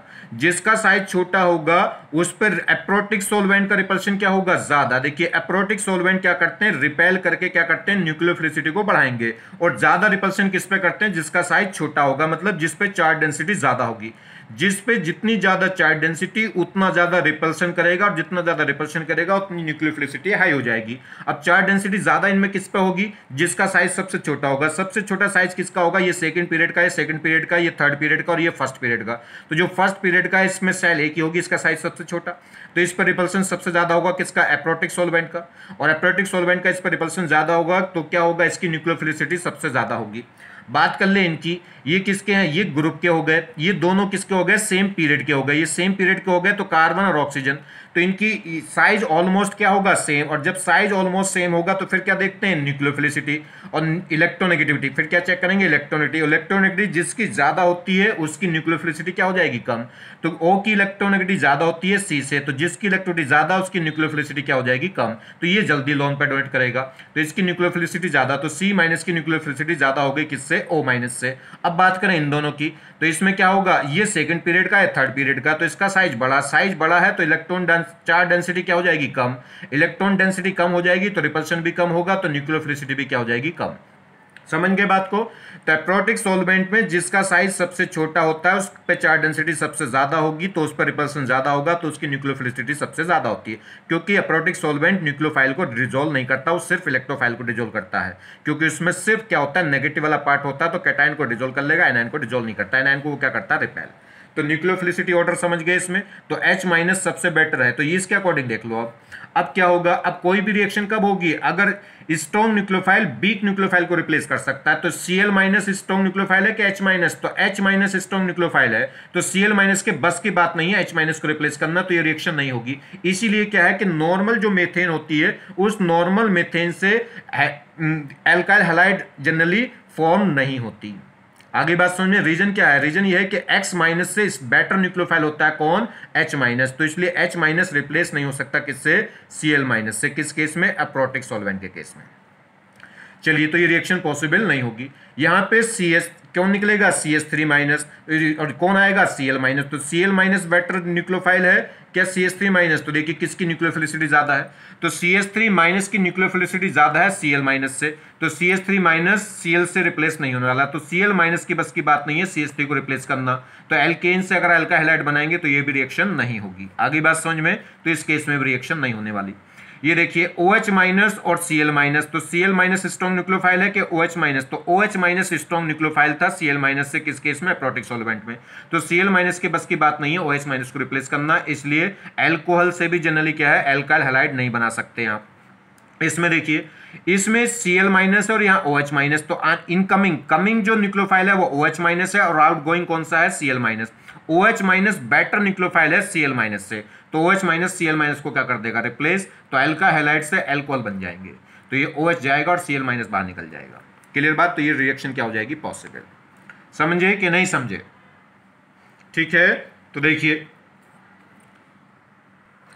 तो न्यूक्लियोफिलिसिटी ऑर्डर किसमें, एप्रोटिक सॉल्वेंट में क्या होता है, जिसका साइज सबसे छोटा होगा उसकी न्यूक्लियोफिलिसिटी ज्यादा हो जाएगी। क्यों, क्योंकि जो एप्रोटिक सॉल्वेंट है वो क्या करते हैं, न्यूक्लियोफाइल को रिपेल करते हैं, ज्यादा रिपल्सन, जितना ज्यादा रिपेल करेगा उतनी न्यूक्लियोफिलिसिटी ज्यादा हो जाएगी। किसको ज्यादा रिपेल करेगा, जिस पे चार्ज डेंसिटी ज्यादा होगी, चार्ज डेंसिटी ज्यादा किस पे होगी, जिसका साइज छोटा होगा। तो इस सबसे छोटा साइज इसका था, अगर हम यहां लिखें तो ज्यादा अच्छा है। इस H प्लस को अगर मैं यहां लिखूं तो ये फर्स्ट पीरियड का था, फर्स्ट पीरियड से छोटा, फर्स्ट पीरियड से क्या होगा, इससे बड़ा साइज होगा सेकंड पीरियड वालों का, सेकंड पीरियड से भी ज्यादा बड़ा साइज होगा थर्ड वालों का। तो जैसे जैसे साइज बढ़ता चला जाएगा वैसे वैसे न्यूक्लियोफिलिसिटी क्या होती जाएगी, कम। तो सबसे छोटा साइज किसका था, फर्स्ट पीरियड के एलिमेंट का, उससे बड़ा साइज था सेकंड पीरियड के एलिमेंट का, और उससे भी बड़ा साइज था थर्ड पीरियड के एलिमेंट का। तो जैसे जैसे साइज बढ़ेगा वैसे वैसे न्यूक्लियोफिलिसिटी घटेगी, किसमें, एप्रोटिक सॉल्वेंट में। तो सबसे ज्यादा हो गई H प्लस की, उसके बाद आएंगे सेकंड पीरियड की, उसके बाद आएगी थर्ड पीरियड की। अब सेकंड अगर सेम पीरियड के हैं तो फिर चेक कर लेते हैं इलेक्ट्रोनेगेटिविटी, जिसकी इलेक्ट्रोनेगेटिविटी सबसे कम होगी उस केस में क्या होगा, देखिए जब साइज सेम हो गया तो रिपल्सन सेम हो गया, रिपल्सन सेम हो गया तो इसका फैक्टर खत्म, ये तो सबकी न्यूक्लियोफिलिसिटी बढ़ा देगा, और जितनी इसकी बढ़ाएगा उतनी इसकी बढ़ा देगा, उतनी इसकी बढ़ा देगा, तो तीनों की सेम बढ़ाएगा। मगर इसकी बहुत ज्यादा बढ़ा दी थी H माइनस की, इसलिए क्या हो गया, वो सबसे ज्यादा हो गया था। इसकी उतनी नहीं बढ़ा पा रहा था जितनी इनकी बढ़ा रहा था, तो सबसे कम रिपल्सन इस पे, उससे ज्यादा रिपल्सन इन तीनों पे, और सबसे ज्यादा रिपल्सन इस पे, तो इसलिए सबसे ज्यादा न्यूक्लियोफिलिसिटी इसकी हो गई थी, सबसे कम इसकी हो गई थी। बात करें इन तीनों पे, तो इन तीनों का साइज ऑलमोस्ट सेम था, तो चार्ज डेंसिटी ऑलमोस्ट सेम थी, तो एप्रोटिक सॉल्वेंट का रिपल्सन भी ऑलमोस्ट सेम था। तो फिर हम यहाँ क्या चेक करेंगे, अब यहाँ चेक करेंगे इलेक्ट्रोनेगेटिविटी। तो इलेक्ट्रोनेगेटिविटी जैसे जैसे बढ़ती है वैसे वैसे न्यूक्लियोफिलिसिटी घटेगी, तो जिसकी इलेक्ट्रोनेगेटिविटी कम है वो जल्दी क्या कर देगा, लोन पेयर को अपने डोनेट कर देगा, और जितनी जल्दी लोन पेयर को डोनेट करेगा उतना ज्यादा क्या हो जाएगी न्यूक्लियोफिलिसिटी, और उतनी ज्यादा बेसिक स्ट्रेंथ भी। तो इस केस में क्या होगा, जैसे जैसे न्यूक्लियो इलेक्ट्रॉनिसिटी बढ़ेगी वैसे वैसे न्यूक्लियोफिलिसिटी घटेगी। समझ में आ गई बात, ये ऑर्डर था। नेक्स्ट देखिए, नेक्स्ट प्रॉब्लम देखिए, ये कह रहा है why alkane do not form alkyl halide by the nucleophilic substitution reaction. ये कह रहा है एल्केन से एल्काइल हैलाइड क्यों नहीं बनती, किसके थ्रू, न्यूक्लियोफिलिक सब्स्टिट्यूशन रिएक्शन के थ्रू। तो देखिए ये हमारे पास एल्केन है और ये हम क्या करेंगे, कोई एल्काइल हैलाइड हम क्या करेंगे, इस पर अटैक करेंगे। तो ये कह रहा है एल्काइल हैलाइड, अब इस पे हमें एल्काइल हैलाइड बनानी तो X माइनस लाना पड़ेगा। तो देखिए जब ये X माइनस इस पर आएगा तो H माइनस निकलेगा। अब ये X माइनस आ जाए तो H माइनस निकल जाएगा। अब क्या है, ये रिएक्शन पॉसिबल नहीं है, ये रिएक्शन बैक भाग जाएगी। क्यों, क्योंकि जो न्यूक्लियोफिलिसिटी है वो X माइनस से ज्यादा स्ट्रॉन्ग न्यूक्लियोफाइल होता है, कौन, H माइनस। और स्ट्रॉन्ग न्यूक्लियोफाइल है तो जिधर स्ट्रॉन्ग न्यूक्लियोफाइल होगा रिएक्शन उसके बैक भाग जाएगी। तो जैसे स्ट्रॉन्ग एसिड होता तो रिएक्शन कहां भाग जाएगी, बी एसिड की तरफ। यह कह सकते हैं जो X माइनस है वो H माइनस को रिप्लेस नहीं कर सकता, क्योंकि X माइनस की जो न्यूक्लियोफिलिसिटी है, H माइनस की जो न्यूक्लियोफिलिसिटी है वो X माइनस से क्या है, ज्यादा है। क्यों, क्योंकि इसका साइज क्या है, छोटा, और साइज छोटा है तो इस पर इलेक्ट्रॉन डेंसिटी भी ज्यादा हो गई, और इलेक्ट्रॉन डेंसिटी भी ज्यादा हो गई तो इसकी न्यूक्लियोफिलिसिटी क्या हो गई, ज्यादा हो गई। तो ये क्या होगा, ये कोई भी स्ट्रॉन्ग न्यूक्लियोफाइल क्या कर सकता है, वीक को रिप्लेस कर सकता है, मगर वीक न्यूक्लियोफाइल स्ट्रॉन्ग को रिप्लेस नहीं कर सकता। तो जो न्यूक्लियोफिलिसिटी है वो X माइनस की ज्यादा होगी, H माइनस की ज्यादा होगी X माइनस से। और जिसकी न्यूक्लियोफिलिसिटी ज्यादा है तो अगर हम रिएक्शन करा भी दें तो इनमें कंपेयर करिए कौन सा स्ट्रॉन्ग न्यूक्लियोफाइल है, ये, और ये स्ट्रॉन्ग है तो रिएक्शन कहां भाग जाएगी, बैकवर्ड। यह कह सकते हैं, ऐसे पकड़ लीजिएगा कि ये वीक न्यूक्लियोफाइल और ये स्ट्रॉन्ग न्यूक्लियोफाइल है, तो वीक न्यूक्लियोफाइल स्ट्रॉन्ग न्यूक्लियोफाइल को रिप्लेस नहीं कर सकता। सेम जैसे अगर हम बात, चलिए अभी तो हमने H रिप्लेस करा, ऐसे भी तो हो सकता है कि एल्केन में से कार्बन निकल कर भाग जाए, तो इस एल्केन से एल्काइल हैलाइड बना ले, तो यहां से क्या निकलेगा, R माइनस मतलब C माइनस, और ये X माइनस आएगा और C माइनस निकलेगा, मगर अभी भी C माइनस मतलब कार्बन माइनस, और कार्बन माइनस की जो न्यूक्लियोफिलिसिटी है वो X माइनस से मतलब हैलोजन माइनस से क्या होती है, ज्यादा। तो ये स्ट्रॉन्ग न्यूक्लियोफाइल और ये वीक न्यूक्लियोफाइल और ये स्ट्रॉन्ग न्यूक्लियोफाइल, इन दोनों में कंपेयर करें तो स्ट्रॉन्ग न्यूक्लियोफाइल रिएक्शन कहां भाग जाएगी, बैकवर्ड। या कह सकते हैं जो X माइनस है वीक न्यूक्लियोफाइल है, किससे, R माइनस से, या कह सकते हैं C माइनस से, तो ये इसको रिप्लेस नहीं कर सकता। आगे बात समझ में, इसलिए एल्केन से एल्काइल हैलाइड नहीं बनाई जा सकती, किसके थ्रू, न्यूक्लियोफिलिक सब्स्टिट्यूशन रिएक्शन के थ्रू। चलिए नेक्स्ट, ये असर्शन रीजन वाले क्वेश्चन है। ये कह रहा है alkane does not form alkyl halide by the nucleophilic substitution reaction. बिल्कुल सही बात है, अभी हमने देखा है एल्केन के थ्रू एल्काइल हैलाइड नहीं बनाया जा सकता, किसके थ्रू, न्यूक्लियोफिलिक सब्स्टिट्यूशन रिएक्शन के थ्रू। क्यों, क्योंकि H माइनस या C माइनस स्ट्रॉन्ग न्यूक्लियोफाइल होता है, किससे, X माइनस से। तो ये स्टेटमेंट बिल्कुल सही है। दूसरा वो कह रहा है R minus and H minus are stronger nucleophile than X minus. बिल्कुल ये बात भी सही है कि R माइनस और H माइनस स्ट्रॉन्ग न्यूक्लियोफाइल है, किससे, X माइनस से। तो ये बात भी सही हुई, ये बात भी सही हुई। अब बात करते हैं ऊपर वाली बात का, ये सही रीजन है कि नहीं, बिल्कुल सही बात है। एल्केन से एल्काइल हैलाइड नहीं बनती न्यूक्लियोफिलिक सब्स्टिट्यूशन रिएक्शन के थ्रू। क्यों, क्योंकि R माइनस या X माइनस बेटर न्यूक्लियोफाइल होते हैं, किससे, X माइनस से। तो ये वीक न्यूक्लियोफाइल इन स्ट्रॉन्ग न्यूक्लियोफाइल को रिप्लेस नहीं कर पाता, जिससे एल्काइल हैलाइड नहीं बन पाती। तो ये करेक्ट रिलेशन, करेक्ट एक्सप्लेनेशन भी है फर्स्ट बात का। तो आंसर कौन सा हो गया, ए, मतलब कि फर्स्ट और सेकंड क्या है, करेक्ट ऑप्शन है, और सेकंड क्या है, करेक्ट एक्सप्लेनेशन भी है फर्स्ट रीजन का। चलिए बात करें नेक्स्ट, ये कह रहा है alcohol does not form alkyl halide by the direct reaction with ionic compound like NaX या KX। ये कह रहा है एल्कोहल से डायरेक्ट एल्काइल हैलाइड नहीं बनाई जाती, नहीं बनती, किसके साथ रिएक्शन करा के, डायरेक्ट किसी भी आयनिक कंपाउंड से रिएक्शन करा के, जैसे NaX या KX। तो रीजन बात बिल्कुल सही बात है। क्यों, कि एल्कोहल से डायरेक्टली एल्काइल हैलाइड नहीं बना सकते किसी भी NaX या KX से रिएक्शन करा के। क्यों जी, क्योंकि जो OH माइनस है, OH माइनस बेटर न्यूक्लियोफाइल होता है X माइनस से, और X माइनस वीक न्यूक्लियोफाइल हुआ OH माइनस से, तो वो उसको रिप्लेस नहीं कर सकता। तो ये बात बिल्कुल ठीक है, अभी हमने देखा भी था ऊपर कि एल्कोहल से, अगर एल्कोहल की रिएक्शन NaCl से करा रहे थे तो एल्काइल हैलाइड नहीं बन रही थी, क्योंकि OH माइनस बेटर न्यूक्लियोफाइल था Cl माइनस से, तो वो उसको रिप्लेस नहीं कर सकता था। अभी क्या कह रहा है, OH minus has the more nucleophilicity than X minus, बिल्कुल सही बात है कि OH माइनस बेटर न्यूक्लियोफिलिसिटी होता है, बेटर न्यूक्लियोफाइल होता है। OH की जो न्यूक्लियोफिलिसिटी है वो बेटर होती है किससे, X माइनस से, बिल्कुल सही बात है। और ये बात भी सही है और यही करेक्ट एक्सप्लेनेशन भी है ऊपर वाले का कि एल्कोहल से एल्काइल हाइड नहीं बनती, क्योंकि एल्कोहल में जो OH माइनस है वो बेटर उसकी न्यूक्लियोफिलिसिटी बेटर होती है किससे, X माइनस से। तो वो replace X minus OH minus को रिप्लेस करके एल्काइल हाइड नहीं बना सकती। तो ये करेक्ट एक्सप्लेनेशन भी है उसका। तो ये भी करेक्ट, ये भी करेक्ट और ये करेक्ट एक्सप्लेनेशन भी है फर्स्ट बात का। तो इसमें भी आंसर कौन सा हो गया, फर्स्ट ए। नेक्स्ट, एल्कोहल, ये भी असेंडिंग रीजन वाला क्वेश्चन है। Alcohol can form alkyl halide with HX। ये कह रहा है जो एल्कोहल है वो एल्काइल हैलाइड बना सकता है किसके साथ, HX के साथ रिएक्शन करके। NaX या KX कोई आयनिक कंपाउंड ले रहे थे तब तो एल्कोहल एल्काइल हैलाइड नहीं बना रहा था, मगर वो कह रहा है कि अगर HX के साथ रिएक्शन कराऊं एल्कोहल की तो क्या बन जाएगा, एल्काइल हैलाइड बन जाएगी। और रीजन क्या कह रहा है, in acidic medium OH minus is convert into the water which has the less nucleophilicity than X minus. बिल्कुल सही बात है। ये क्या है, हमारे पास HX क्या है, एक एसिड है। जब एल्कोहल से OH माइनस निकलेगा तो वो OH माइनस इस एसिडिक मीडियम से रिएक्शन करके क्या बना देगा, वाटर। और वाटर बन जाएगा तो वाटर वाटर की जो न्यूक्लियोफिलिसिटी है वो वीक होती है X माइनस से। तो इसका मतलब है कि X minus of water nucleophilicity, X minus की जो न्यूक्लियोफिलिसिटी है वो हाई हो जाएगी वाटर से, और हाई न्यूक्लियोफिलिसिटी वाला क्या कर सकता है, वीक वाले को रिप्लेस कर देगा। तो इस OH माइनस यहाँ से OH माइनस निकल जाएगा यहाँ से, क्यों, क्योंकि वो वाटर बन चुका है और वाटर को ये आराम से क्या कर सकता है, रिप्लेस। तो इस केस में क्या हो जाएगा, एल्कोहल एल्काइल हैलाइड में कन्वर्ट हो जाएगा, क्योंकि X माइनस की जो न्यूक्लियोफिलिसिटी है वो वाटर से क्या हो जाएगी, ज्यादा। और एल्कोहल से जो OH माइनस से मिलेगा वो हाथों हाथ किसमें कन्वर्ट हो जाएगा, वाटर में। और वाटर की न्यूक्लियोफिलिसिटी X माइनस से कम होगी, इसलिए X माइनस इस OH को रिप्लेस कर देगा। ऐसे OH को रिप्लेस कर देगा जो एसिडिक मीडियम में है, क्योंकि एसिडिक मीडियम में OH माइनस नहीं रहता, वो वाटर कन्वर्ट हो जाता है और वाटर की न्यूक्लियोफिलिसिटी कम हो जाएगी X माइनस से। तो इसलिए X माइनस इस OH को, एसिडिक OH को क्या कर देगा, रिप्लेस कर देगा। क्लियर होगी बात। चलिए देखते हैं, यहां देखिए OH माइनस, ये एल्कोहल है। एल्कोहल की रिएक्शन अगर मैं किसी आयनिक कंपाउंड से करा रहा हूं NaCl KCl, तो उस केस में OH माइनस की न्यूक्लियोफिलिसिटी Cl माइनस से ज्यादा है, तो Cl माइनस जो न्यूक्लियोफाइल है वो OH माइनस न्यूक्लियोफाइल को रिप्लेस नहीं कर सकता, तो इसमें नो रिएक्शन। तो एल्कोहल अगर आयनिक कंपाउंड से रिएक्शन कराएं तो एल्काइल हैलाइड नहीं बनाएगा। मगर अगर हम क्या करें, जैसे KBr ले लें, तो KBr के केस में भी क्या होगा, ये OH माइनस रिप्लेस नहीं हो सकता, क्योंकि Br माइनस की जो न्यूक्लियोफिलिसिटी है वो OH माइनस से कम रहेगी, तो इसमें रिएक्शन नहीं होगी।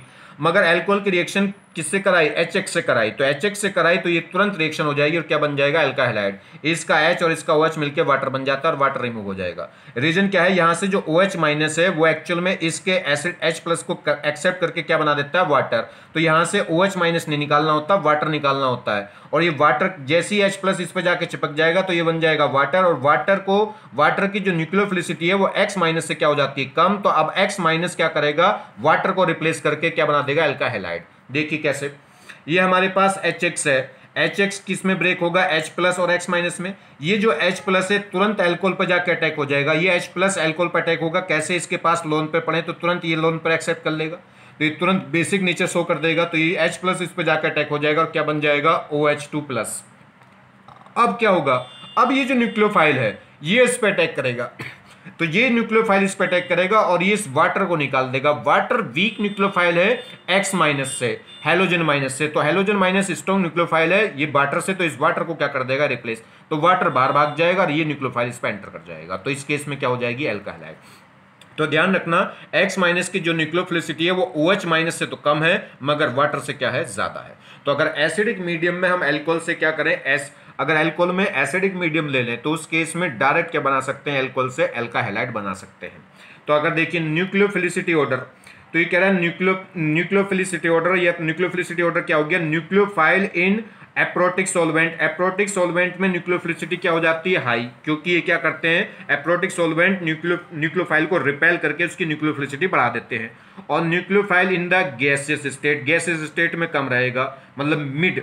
सबसे ज्यादा क्या है, ये गैसियस स्टेट में न्यूक्लियोफाइल है तो उसकी एक लिमिट, एक वैल्यू होगी किसकी, न्यूक्लियोफिलिसिटी की। अब अगर इसको क्या करें, इसको प्रोटिक सॉल्वेंट में डालेंगे तो प्रोटिक सॉल्वेंट तो इस न्यूक्लियोफाइल को क्या कर लेता है, सॉल्वेट, और सॉल्वेट करके इसकी न्यूक्लियोफिलिसिटी को क्या कर देगा, कम। मगर एप्रोटिक सॉल्वेंट में डालेंगे इस गैसीय न्यूक्लियोफाइल को तो वो क्या करता है, इसको रिपेल करता है, और रिपेल करता है तो न्यूक्लियोफिलिसिटी बढ़ा देगा। तो न्यूक्लियोफिलिसिटी गैसियस मीडियम में क्या होगी, मीडिएटर, और एप्रोटिक सॉल्वेंट में क्या हो जाएगी, कम, और एप्रोटिक सॉल्वेंट में क्या हो जाएगी, इंक्रीज, क्योंकि एप्रोटिक सॉल्वेंट न्यूक्लियोफिलिसिटी बढ़ा देते हैं और प्रोटिक सॉल्वेंट क्या कर देते हैं, घटा देते हैं। ये क्यों घटाते हैं, क्योंकि ये न्यूक्लियोफाइल को क्या कर लेते हैं, डिसॉल्व, और ये क्यों बढ़ाते हैं, क्योंकि न्यूक्लियोफाइल को डिसॉल्व नहीं कर सकते, ये उसको उल्टा क्या कर देते हैं, रिपेल। ये प्रोटिक सॉल्वेंट क्यों डिसॉल्व करता है, क्योंकि प्रोटिक सॉल्वेंट में दोनों पॉलिटिव होती है, पॉजिटिव पॉलिटिव और नेगेटिव पॉलिटिव, तो ये इलेक्ट्रोफाइल को भी डिसॉल्व कर लेता है, न्यूक्लियोफाइल को भी डिसॉल्व कर लेगा, और जिसको डिसॉल्व कर लेगा तो वो अब किसी काम का नहीं रहता।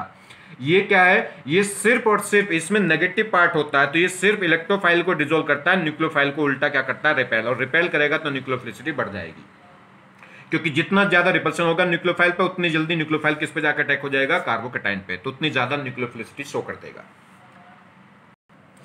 ये कह रहा है CN- साइनाइड आयन है, विल हैव मैक्सिमम न्यूक्लियोफिलिसिटी इन, तो साइनाइड की जो न्यूक्लियोफिलिसिटी है वो मैक्सिमम किस में होगी, ये हमारे पास वाटर सॉल्वेंट है, और वाटर सॉल्वेंट कैसा होगा, प्रोटिक, क्योंकि O से जुड़ने वाला H एसिडिक H है। DMF ये क्या होगा, एप्रोटिक सॉल्वेंट, और गैसियस फेस, तो गैसियस फेस मिड पॉइंट होता है, गैसियस फेस से ज्यादा न्यूक्लियोफिलिसिटी बढ़ जाती है किसमें, एप्रोटिक, एप्रोटिक क्या करते हैं, न्यूक्लियोफिलिसिटी को बढ़ा देंगे, और प्रोटिक क्या करते हैं, घटा देते हैं। तो इसमें अगर ये मीडिएटर है तो इससे ज्यादा किसमें हो जाएगी, इससे एप्रोटिक सॉल्वेंट में न्यूक्लियोफिलिसिटी बढ़ जाएगी और प्रोटिक सॉल्वेंट में क्या है, घट जाएगी। तो सबसे कम तो किसमें होगी, वाटर के केस में, प्रोटिक सॉल्वेंट में, और सबसे ज्यादा किसमें होगी, एप्रोटिक में, और गैसियस स्टेट में क्या होगी, मिड। आगे बात समझ में, अगर सीक्वेंस लिखनी हो तो क्या होगा, C से ज्यादा हो जाएगा B और C से कम हो जाएगा A, तो सबसे ज्यादा B में, यानी कि किसमें, एप्रोटिक सॉल्वेंट में, और उसके बाद गैसियस में, और प्रोटिक सॉल्वेंट में क्या हो जाएगी, कम। तो गैसियस स्टेट से ज्यादा हो जाएगी एप्रोटिक में, और गैसियस स्टेट से कम हो जाएगी किसमें, प्रोटिक सॉल्वेंट में। क्लियर हो गई बात, चलिए, क्योंकि जो प्रोटिक है वो घटा देगा और एप्रोटिक क्या कर देगा, न्यूक्लियोफिलिसिटी को बढ़ा देगा। ये कह रहा है nucleophilicity of anion is maximum than in conjugate acid. ये कह रहा है किसी भी एनायन की न्यूक्लियोफिलिसिटी हमेशा अधिक होती है उसके कॉन्जुगेट एसिड से, या कह लो किसी भी न्यूट्रल से। तो ये तो बात मैं आपको पहले भी बता चुका हूं, जैसे NH2- की न्यूक्लियोफिलिसिटी ज्यादा होगी इसके कॉन्जुगेट एसिड। कॉन्जुगेट एसिड कैसे बनता है, इस पे H+ जोड़ दो, H+ जोड़ के क्या बन जाएगा, NH3। NH2- था, H+ जोड़ोगे तो क्या बन जाएगा, NH3। तो किसी भी एनायन की न्यूक्लियोफिलिसिटी ज्यादा होगी उसके न्यूट्रल एटम से। तो देखिए NH2- की ज्यादा होगी NH3 से, OH- की ज्यादा होगी H2O से, या RO- की ज्यादा होगी किससे, ROH से, अल्कोहल से, या जैसे CH3OO- की ज्यादा होगी किससे, CH3OOS से। तो किसी भी एनायन की ज्यादा होगी न्यूट्रल से, या कह लो किसी भी एनायन की जो न्यूक्लियोफिलिसिटी है वो ज्यादा होती है उसके कॉन्जुगेट एसिड से। जैसे फिनॉक्साइड आयन की ज्यादा होगी किससे, फिनॉल से। आगे बात समझ में, ये चलिए, ये एलॉक्साइड आयन था, एलॉक्साइड की ज्यादा होगी किससे, अल्कोहल से। हाइड्रोक्साइड की ज्यादा होगी किससे, वाटर से। ऐसी NH2- की ज्यादा होगी किससे, अमोनिया से। नेक्स्ट, इन ए न्यूक्लियोफिलिस, ये कह रहा है in a nucleophile adjacent atom is carrying lone pair और negative charge, then it will be increase nucleophilicity. ये कह रहा है जिस एटम को हम न्यूक्लियोफाइल के लिए कंपेयर कर रहे हैं, अगर उसके पास वाले एटम पे लोन पेयर आ जाए या नेगेटिव चार्ज आ जाए तो उसकी न्यूक्लियोफिलिसिटी एकदम से थोड़ी सी बढ़ जाती है, हाई हो जाती है।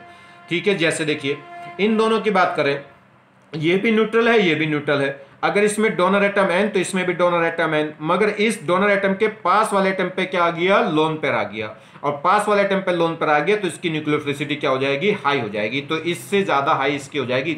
ये भी न्यूट्रल था, ये भी न्यूट्रल था, मगर इसकी न्यूक्लियोफिलिसिटी ज्यादा हो गई क्योंकि सोर्स एटम के पास में एक दूसरा जो एटम है उस पर क्या है, लोन पेयर है। ये देखिए, इसमें बात करें न्यूक्लियोफिलिसिटी, तो अगर मान लीजिए इसमें भी सोर्स एटम N, इसमें भी N, तो इसमें N एटम के पास में एक दूसरा जो एटम आया O, देखिए N से डायरेक्टली जुड़ा होगा O, और उस पे क्या है, लोन पेयर है। तो इस पे अगर पास वाले एटम पे लोन पेयर है तो इसकी न्यूक्लियोफिलिसिटी को बढ़ा देंगे, तो इसलिए इसकी न्यूक्लियोफिलिसिटी ज्यादा हो जाएगी इससे। यहां देखिए, जैसे इसमें बात करें, ये क्या है O, ये भी O- है, वो भी O- है, तो दोनों में सोर्स एटम तो सेम है। बात करें इसके बराबर वाले एटम पे क्या है, O, बराबर वाला एटम O है, और O पे क्या है, लोन पेयर है, लोन पेयर है, तो इसकी न्यूक्लियोफिलिसिटी को बढ़ा देगा, तो इसकी न्यूक्लियोफिलिसिटी ज्यादा हो जाएगी इससे। सेम कहानी जैसे यहाँ देखें, तो इसमें भी सोर्स एटम N, इसमें भी N, मगर इसके पास वाले एटम पे लोन पेयर है तो इसकी न्यूक्लियोफिलिसिटी ज्यादा हो जाएगी इससे। यहाँ देखिए इन दोनों में बात करें तो इन बेसिसिटी की बात करें, ये न्यूक्लियोफिलिसिटी बेसिसिटी उल्टी होती है। बेसिसिटी में अगर पास वाले एटम पे क्या हो गया, पास वाले एटम पे अगर लोन पेयर हो गया तो उस केस में बेसिसिटी क्या हो जाती है, कम हो जाती है। तो न्यूक्लियोफिलिसिटी और बेसिसिटी का ऑर्डर यहां क्या हो गया, उल्टा। एक और उल्टा था, कहां उल्टा था बेसिसिटी का, जब स्टेरिक हिंड्रेंस आ जाती है। तो जहां स्टेरिक हिंड्रेंस एकदम से बढ़ जाएगी, ज्यादा प्लस आई हो जाएगा तो बेसिक स्ट्रेंथ तो बढ़ जाती है, मगर न्यूक्लियोफिलिसिटी स्टेरिक हिंड्रेंस की वजह से घट जाती थी। एक और उल्टा ऑर्डर आता था किसका, न्यूक्लियोफिलिसिटी और बेस का। ग्रुप में जब भी ग्रुप में चलते थे, डाउन द ग्रुप साइज बढ़ने से बेसिसिटी घटती है मगर न्यूक्लियोफिलिसिटी बढ़ती है। तो यहां पे भी अगर पास वाले एटम पे लोन पेयर या नेगेटिव चार्ज आएगा तो उससे क्या होगा, उसकी न्यूक्लियोफिलिसिटी तो बढ़ जाएगी मगर बेसिसिटी घट जाएगी। बेसिसिटी क्यों घट गई, ये इसमें सोर्स एटम n, इसमें भी n। तो अब देखो पास इस ये सोर्स एटम भी सेम है इनकी, तो इनकी बात करें जब एटम सेम होता है तो फिर एस करेक्टर देखते हैं, एस हाइब्रिडेशन भी दोनों की सेम, तो देखते हैं इलेक्ट्रॉनिक इफेक्ट। अब ये जो NH2I है ये क्या दिखाएगा, ये इसके लिए -I दिखाई देगा, और ये -I वाले क्या करेंगे, बेसिक स्ट्रेंथ को इसकी कम कर देंगे। ठीक है, तो इस केस में बेसिक स्ट्रेंथ क्यों हो गई, सोर्स एटम दोनों सेम, एस करेक्टर भी सेम, तो इस पे लगने वाला जो, जब एस करेक्टर भी सेम हो जाए तो इलेक्ट्रॉनिक इफेक्ट देखते थे बेसिक स्ट्रेंथ ऑर्डर में, और ये क्या दिखाएगा -I, और -I बेसिक स्ट्रेंथ को कम कर देते हैं, प्लस वाले बढ़ा देंगे। सेम कहानी यहाँ, ये भी O-, ये भी O-, मगर पास वाला एटम ये क्या दिखाएगा, अभी अगर बेसिक स्ट्रेंथ देखूंगा तो ये पास वाला एटम क्या दिखाएगा, इसके लिए इलेक्ट्रॉनिक इफेक्ट कैसा होगा, इसका -I, और माइनस वाले इसके बेसिक स्ट्रेंथ को कम कर देंगे।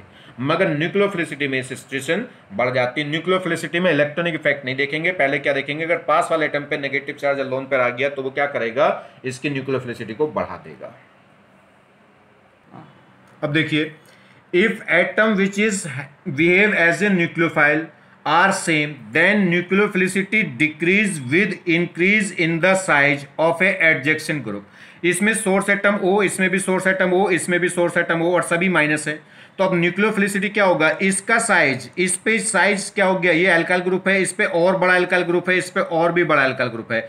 जैसे जैसे अल्काइल ग्रुप बढ़ेगा वैसे वैसे स्टेरिक हिंड्रेंस बढ़ेगी, स्टेरिक हिंड्रेंस बढ़ेगी तो इसकी कोवलेंट बॉन्ड जाके बनाने की टेंडेंसी क्या होगी, कम। ये उतनी जल्दी अब कार्बन केटायन को क्या होगा, अटैच नहीं होगा, अटैक नहीं होगा, उतनी इजीली कोवलेंट बॉन्ड नहीं बना पाएगा। किसकी वजह से, स्टेरिक हिंड्रेंस की वजह से। ये स्टेरिक हिंड्रेंस उसको मोशन के लिए क्या कर देगी, अगेंस्ट कर देगी, मतलब स्टेरिक हिंड्रेंस क्या करेगी, अपोज करेगी मोशन का। तो क्या होगा, अगर मैं डाउन द ग्रुप जाऊं तो स्टेरिक हिंड्रेंस बढ़ रही है, स्टेरिक हिंड्रेंस बढ़ रही है तो क्या होगा, न्यूक्लियोफिलिसिटी क्या है, घटती चली जाएगी। देखिए साइज बढ़ रहा है तो साइज बढ़ने से न्यूक्लियोफिलिसिटी बढ़ती है, मगर यहां साइज सोर्स एटम का नहीं बढ़ रहा, सोर्स एटम पे जो ग्रुप लग रहे हैं उनका ग्रुप का साइज बढ़ रहा है। सोर्स एटम का खुद का साइज बढ़ता तो फजान्स रूल्स के अकॉर्डिंग कोवलेंट बॉन्ड बनने के चांसेस बढ़ जाते, तो जिससे न्यूक्लियोफिलिसिटी बढ़ जाती।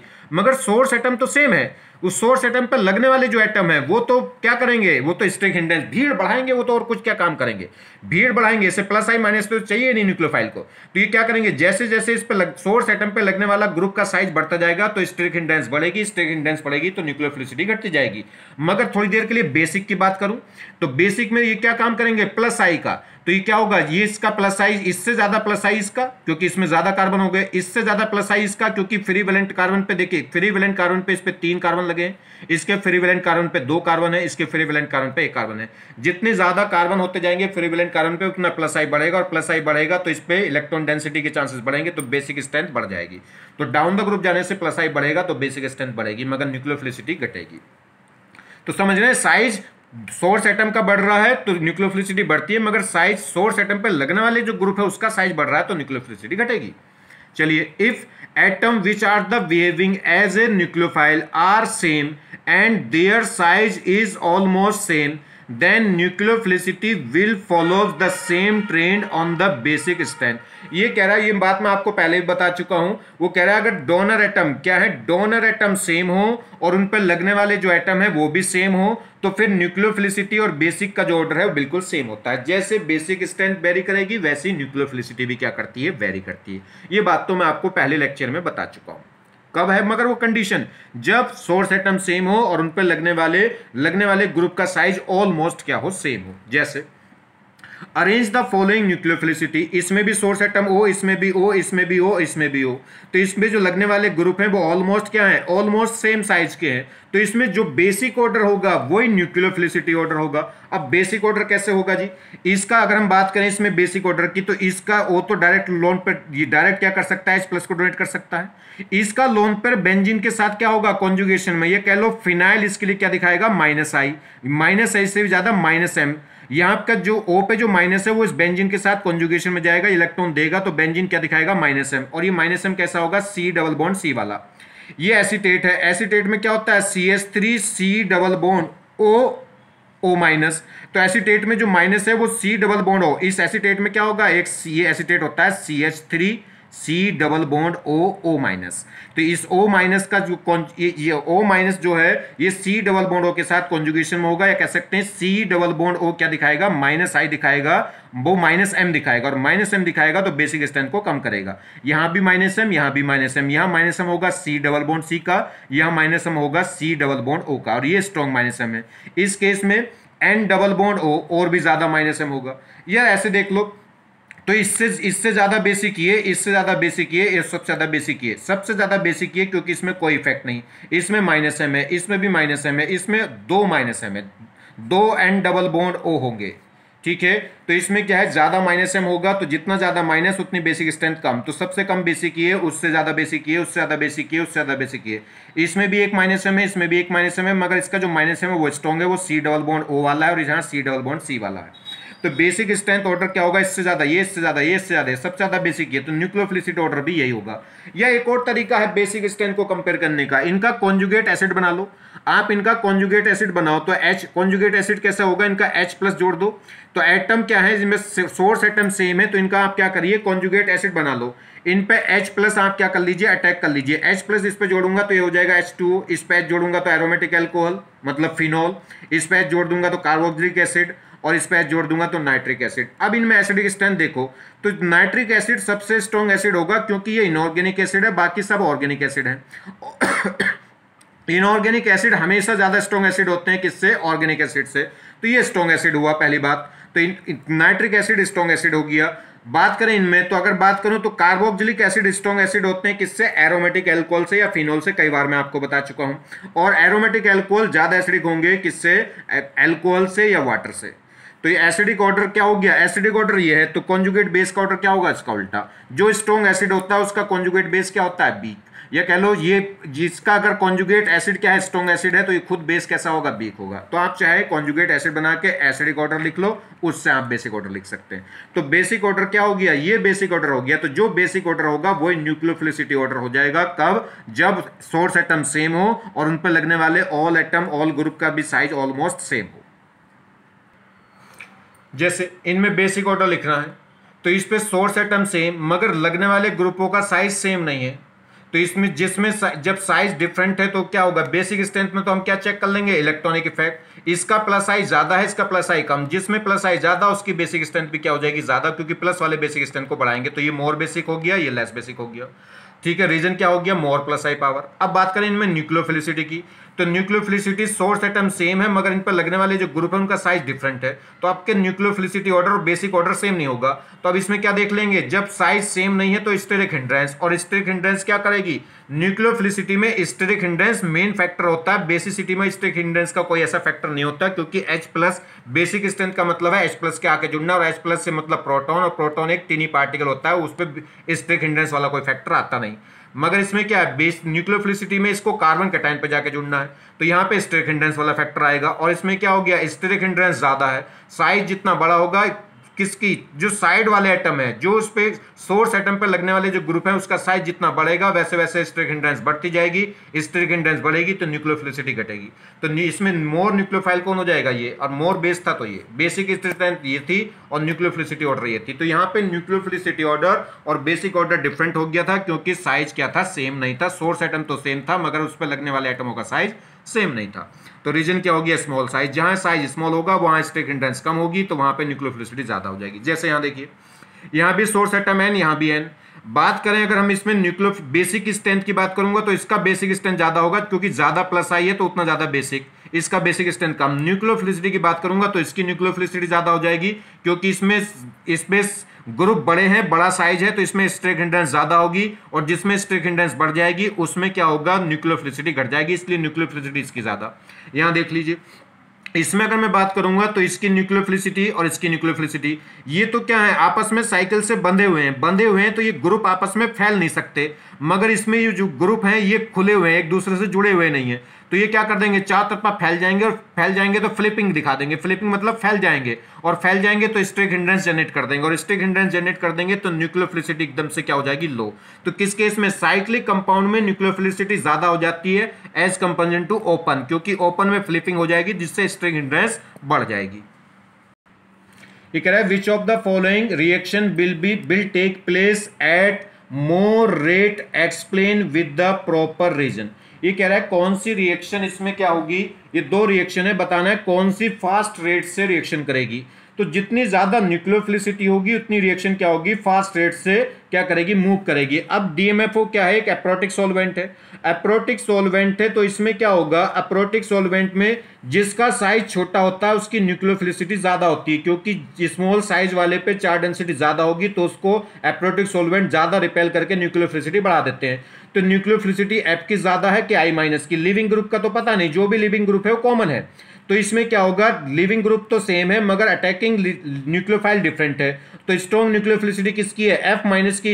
एफ माइनस की न्यूक्लियोफिलिसिटी ज्यादा होगी आई माइनस से, किस केस में, एप्रोटिक सॉल्वेंट में। तो स्ट्रॉन्गली जिसकी न्यूक्लियोफिलिसिटी ज्यादा, न्यूक्लियोफिलिसिटी का मतलब ही क्या होता है कि जितनी जल्दी अटैक करे, तो जिसकी न्यूक्लियोफिलिसिटी ज्यादा होगी वो उतनी जल्दी अटैक करेगा, तो इसलिए पहली रिएक्शन फास्ट होगी, किससे, सेकंड से। इसमें देखिए, इसमें क्या है, प्रोटिक सॉल्वेंट है, प्रोटिक सॉल्वेंट है तो आपके न्यूक्लियोफिलिसिटी उसकी ज्यादा होगी जिसका साइज बड़ा होगा, तो इसमें एफ माइनस है और इसमें आई माइनस है, तो आपके न्यूक्लियोफिलिसिटी किसकी ज्यादा है, आई माइनस की। तो जिसकी न्यूक्लियोफिलिसिटी ज्यादा होगी वो उतनी स्ट्रांगली क्या करेगा, वो उतनी फास्ट क्या करेगा, अटैक करेगा, तो आपके सेकंड रिएक्शन का रेट फास्ट हो जाएगा, किससे, फर्स्ट से।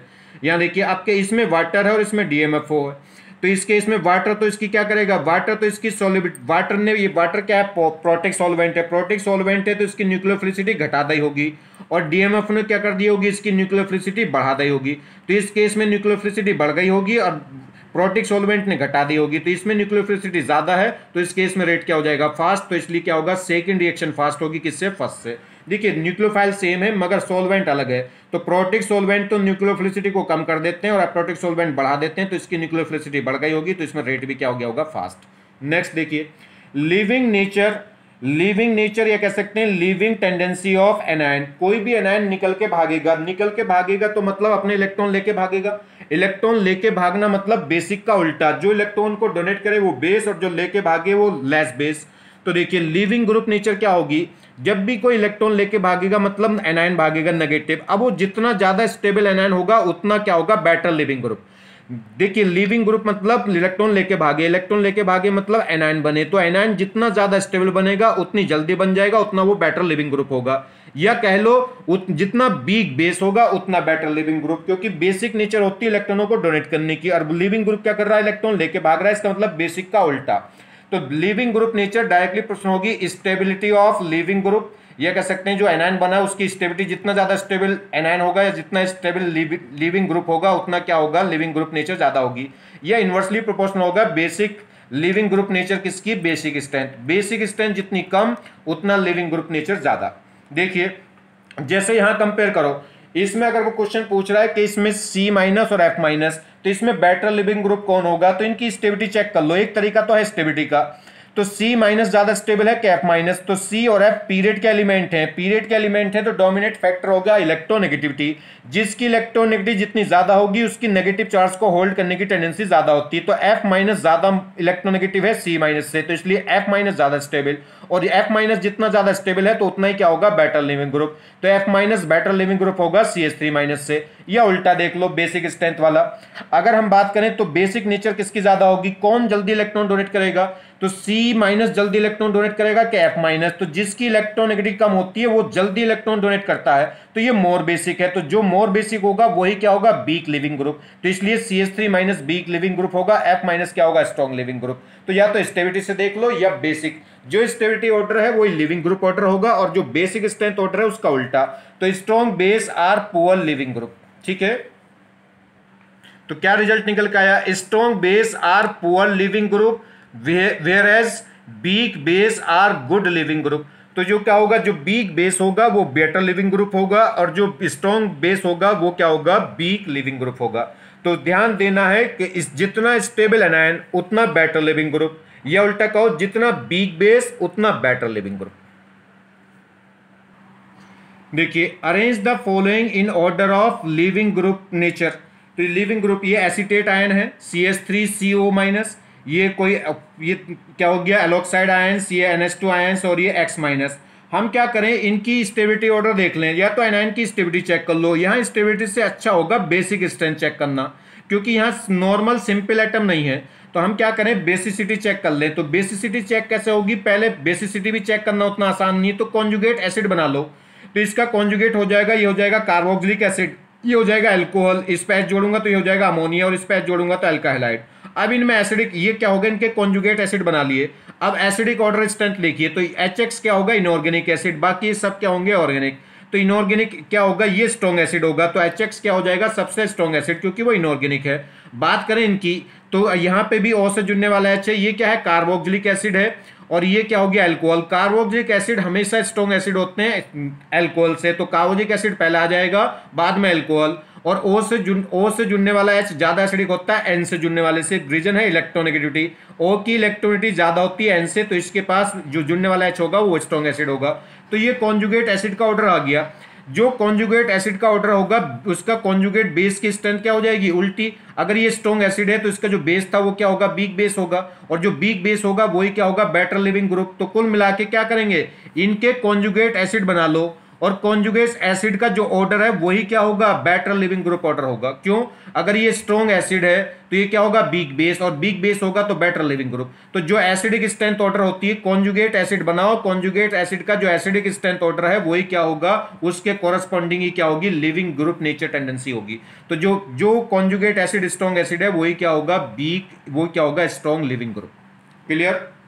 देखिए तो यहां पे अगर हम बात करें, जैसे इलेक्ट्रोनेगेटिव N में और O में क्या हो गया, इलेक्ट्रोनेगेटिव चेक हो गई थी। ये सेकंड मेथड है, ये हमने क्या करना है, एनायन की स्टेबिलिटी चेक कर रहे थे, तो वो तो मैंने सब आपको बता चुका हूं। वो आप ऐसे भी कर सकते हैं, या देखिए ये NO-, ये N- है, ये O- है। कौन सा ज्यादा स्टेबल होगा, एनायन O- ज्यादा स्टेबल होगा, क्योंकि O की इलेक्ट्रोनेगेटिविटी जो है N से ज्यादा है, ये पीरियड के एलिमेंट है। जितना ज्यादा इलेक्ट्रोनेगेटिव उतना ज्यादा नेगेटिव चार्ज को होल्ड करने की टेंडेंसी होगी। तो इस एनायन से ज्यादा स्टेबल तो ये। इससे बात करें तो यहाँ पे एसीटेट आयन में क्या होगा, ये नेगेटिव चार्ज कॉन्जुगेशन में है, या कह लो C डबल बॉन्ड हो क्या दिखाएगा, -M, और -M वाले माइनस को क्या कर देंगे, स्टेबल। तो इससे ज्यादा स्टेबल ये हो गया। इससे भी ज्यादा स्टेबल ये होगा, क्योंकि इसमें सोर्स एटम O है और इसमें सोर्स एटम कौन है, F, और F की इलेक्ट्रोनेगेटिविटी क्या होगी, ज्यादा होगी O से। जैसे जैसे इलेक्ट्रोनेगेटिविटी बढ़ेगी वैसे वैसे स्टेबिलिटी क्या हो जाएगी, बढ़ जाएगी। तो यहाँ पे ये देखिए, ये पीरियड के एलिमेंट थे तो यहाँ इलेक्ट्रोनेगेटिविटी देख ली, ये सोर्स एटम सेम थे तो क्या देख लिया था, इलेक्ट्रॉनिक इफेक्ट। ये एटम फिर डिफरेंट हो गया पीरियड के, तो फिर क्या देख ले, इलेक्ट्रोनेगेटिविटी। अगर इनमें बात करें और आगे, तो ये ग्रुप के हैं, ग्रुप के हैं तो क्या देखेंगे, साइज। तो इससे ज्यादा स्टेबल एनायन, ये इससे ज्यादा स्टेबल एनायन, ये इससे ज्यादा स्टेबल, जितना ज्यादा स्टेबल एनायन होगा उतना क्या होगा, बेटर लिविंग ग्रुप। तो इसलिए Cl- बेटर लिविंग ग्रुप था, किससे, एसीटेट आयन से, और एसीटेट बेटर लिविंग ग्रुप था किससे, एलॉक्साइड आयन से, और एलॉक्साइड बेटर लिविंग ग्रुप था NH2 आयन से। तो ऐसे भी देख सकते हैं, जैसे आप चाहो। चलिए, arrange the following reaction in the order of rate. इस रेट में हमें कंपेयर करना है। देखिए ये जो एक्स, इस न्यूक्लियोफाइल के निकलने से जो कार्बन कैटायन बनेगा वो तो सब में सेम है। तो सबसे पहले तो कार्बन कैटायन देखते हैं, जिसमें स्टेबल कार्बन कैटायन बनेगा वो रिएक्शन फास्ट होगी, मगर यहाँ आर की वैल्यू सब में सेम है। तो आप देखेंगे न्यूक्लियोफाइल, ये न्यूक्लियोफाइल जो अटैकिंग न्यूक्लियोफाइल है वो भी सब में क्या है, सेम है। अब जब कार्बन कैटायन भी सेम और जो अटैकिंग न्यूक्लियोफाइल है वो भी सेम, तो आप देखेंगे लिविंग ग्रुप को। अब बेटर लिविंग ग्रुप कौन है, F- बेटर है कि Cl- के Br- के I-। तो देखिए F- से ज्यादा स्टेबल है Cl-, Cl- से ज्यादा स्टेबल Br- से ज्यादा I-। क्यों, क्योंकि ये ग्रुप के एलिमेंट हैं। ग्रुप में डोमिनेटिंग फैक्टर होता है साइज, जिसका साइज जितना बड़ा उसकी चार्ज को होल्ड करने की टेंडेंसी उतनी ज्यादा होती है, चाहे वो नेगेटिव चार्ज हो चाहे वो पॉजिटिव चार्ज हो। तो ये मोर स्टेबल, और ये एनायन मोर स्टेबल है, तो यही क्या है, बेटर लिविंग ग्रुप। तो ये जल्दी निकलेगा, तो इसी का रेट क्या होगा, फास्ट होगा। तो आगे बात समझ में, तो सबसे ज्यादा फास्ट रेट किसमें होगा, फर्स्ट से ज्यादा सेकंड में, सेकंड से ज्यादा थर्ड में, थर्ड से ज्यादा फोर्थ में। तो रेट ऑफ न्यूक्लियोफिलिक सब्स्टिट्यूशन किसमें होगी? Better leaving group. और बेटर लिविंग ग्रुप कौन है? F माइनस से बेटर है Cl माइनस, Cl माइनस से बेटर है Br माइनस, Br माइनस से बेटर कौन है? I minus. क्यों? जैसे जैसे एनायन की स्टेबिलिटी बढ़ रही वैसे वैसे लिविंग नेचर भी क्या हो रहा है? इंक्रीज। तो A से फास्ट रिएक्शन होगी B में, B से फास्ट होगी C में, और C से फास्ट होगी D में। तो क्या हो गया? रेट ऑफ न्यूक्लियोफिलिक सब्स्टिट्यूशन वो डायरेक्टली प्रोपोर्शनल हो गया लिविंग ग्रुप नेचर। जितना बेटर लिविंग ग्रुप होगा उतनी न्यूक्लियोफिलिक सब्स्टिट्यूशन रिएक्शन क्या होगी? फास्ट। मगर कब? जब कार्बन कैटायन भी सेम हो और उस पर अटैकिंग न्यूक्लियोफाइल भी क्या हो? सेम। यानी कि इफ ये कह रहा है एप्लीकेबल, ये बात कब एप्लीकेबल है? It is applicable only when incoming nucleophile and R part, मतलब कार्बन कैटायन वाला पार्ट क्या हो? सेम हो। देखिए कह रहा है arrange the following reaction in the order of rate. Rate के ऑर्डर में बताना किसका रेट फास्ट होगा। तो देखिए अगर हम बात करें अटैकिंग न्यूक्लियोफाइल तो क्या है? सेम है। अब चेक करें ये आर भी सेम है, कार्बन कैटायन भी सेम है, और अटैकिंग न्यूक्लियोफाइल भी सेम है। तो लिविंग ग्रुप की बात करेंगे, इसमें लिविंग ग्रुप कौन होगा? Acetate ion. इसमें लिविंग ग्रुप कौन होगा? Sulphonate ion. इसमें लिविंग ग्रुप हो गया ये। तो अगर बात करें तो सबसे ज्यादा स्टेबल एनायन कौन होगा? जब ये लिविंग ग्रुप होगा तो ये माइनस बनेगा, और ये माइनस इस डबल बॉन्ड के साथ कॉन्जुगेशन में, या कह लो इस माइनस के लिए CO क्या दिखाएगा? -M। इसमें कितने -M है? 2।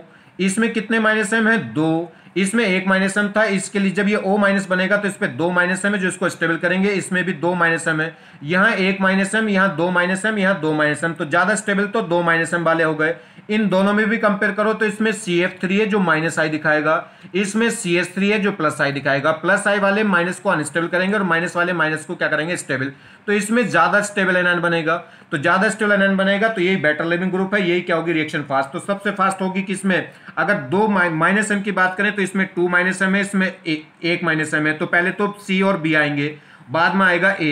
C और B में कंपेयर करें तो इसमें -I है, इसमें +M है, तो माइनस वाला जीत जाएगा। तो C में क्या होगा? बेटर लिविंग ग्रुप होगा, क्योंकि माइनस वाले क्या करेंगे? एनायन की स्टेबिलिटी को बढ़ाएंगे, और जितना ज्यादा स्टेबल एनायन उतना बेटर लिविंग ग्रुप। ठीक है, इसको क्या बोलते हैं? चलिए खैर आगे बात करें इसकी। ये कह रहा है acid derivative give the following reaction. ये बहुत इंपॉर्टेंट रिएक्शन है, बहुत ज्यादा, कई बार एग्जामों में आया। जो एसिड डेरिवेटिव होते हैं, एसिड डेरिवेटिव यही तो होंगे C डबल बॉन्ड, देखिए RC डबल बॉन्ड के बराबर में ये Z लग जाए, अगर ये OH हो जाएगा तो कार्बोजिक एसिड, NH2 हो जाएगा तो अमाइड, OR लग जाएगा तो एस्टर, ये एसिड डेरिवेटिव है। हेलोजन लग जाएगी तो एसिड हैलाइड। तो ये एसिड डेरिवेटिव है, ये न्यूक्लियोफिलिक सब्स्टिट्यूशन रिएक्शन दिखाते हैं। ये कह रहा है acid derivative give the following reaction. क्या? ये न्यूक्लियोफाइल जब इस पर अटैक करेगा तो न्यूक्लियोफाइल यहां अटैक करेगा और इस Z माइनस को निकाल कर ले जाएगा। तो एक न्यूक्लियोफिलिक सब्स्टिट्यूशन होती है, न्यूक्लियोफाइल अटैक करेगा और Z माइनस निकलेगा। अब ये रिएक्शन फास्ट किसमें होगी? ये Z जितना ज्यादा बेटर लिविंग ग्रुप होगा उतनी जल्दी रिएक्शन हो जाएगी, क्योंकि न्यूक्लियोफाइल तो सेम है। तो देखिए ये न्यूक्लियोफाइल इस पर अटैक करेगा, जैसे ये पाई बॉन्ड है टूटेगा, इधर माइनस ये प्लस, ये न्यूक्लियोफाइल इस पर अटैक करेगा, यहां जुड़ जाएगा। मगर क्या है, जब ये आके जुड़ा है, कोई एक न्यूक्लियोफाइल आके जुड़ा है तो किसी एक पार्ट को तो निकलना है।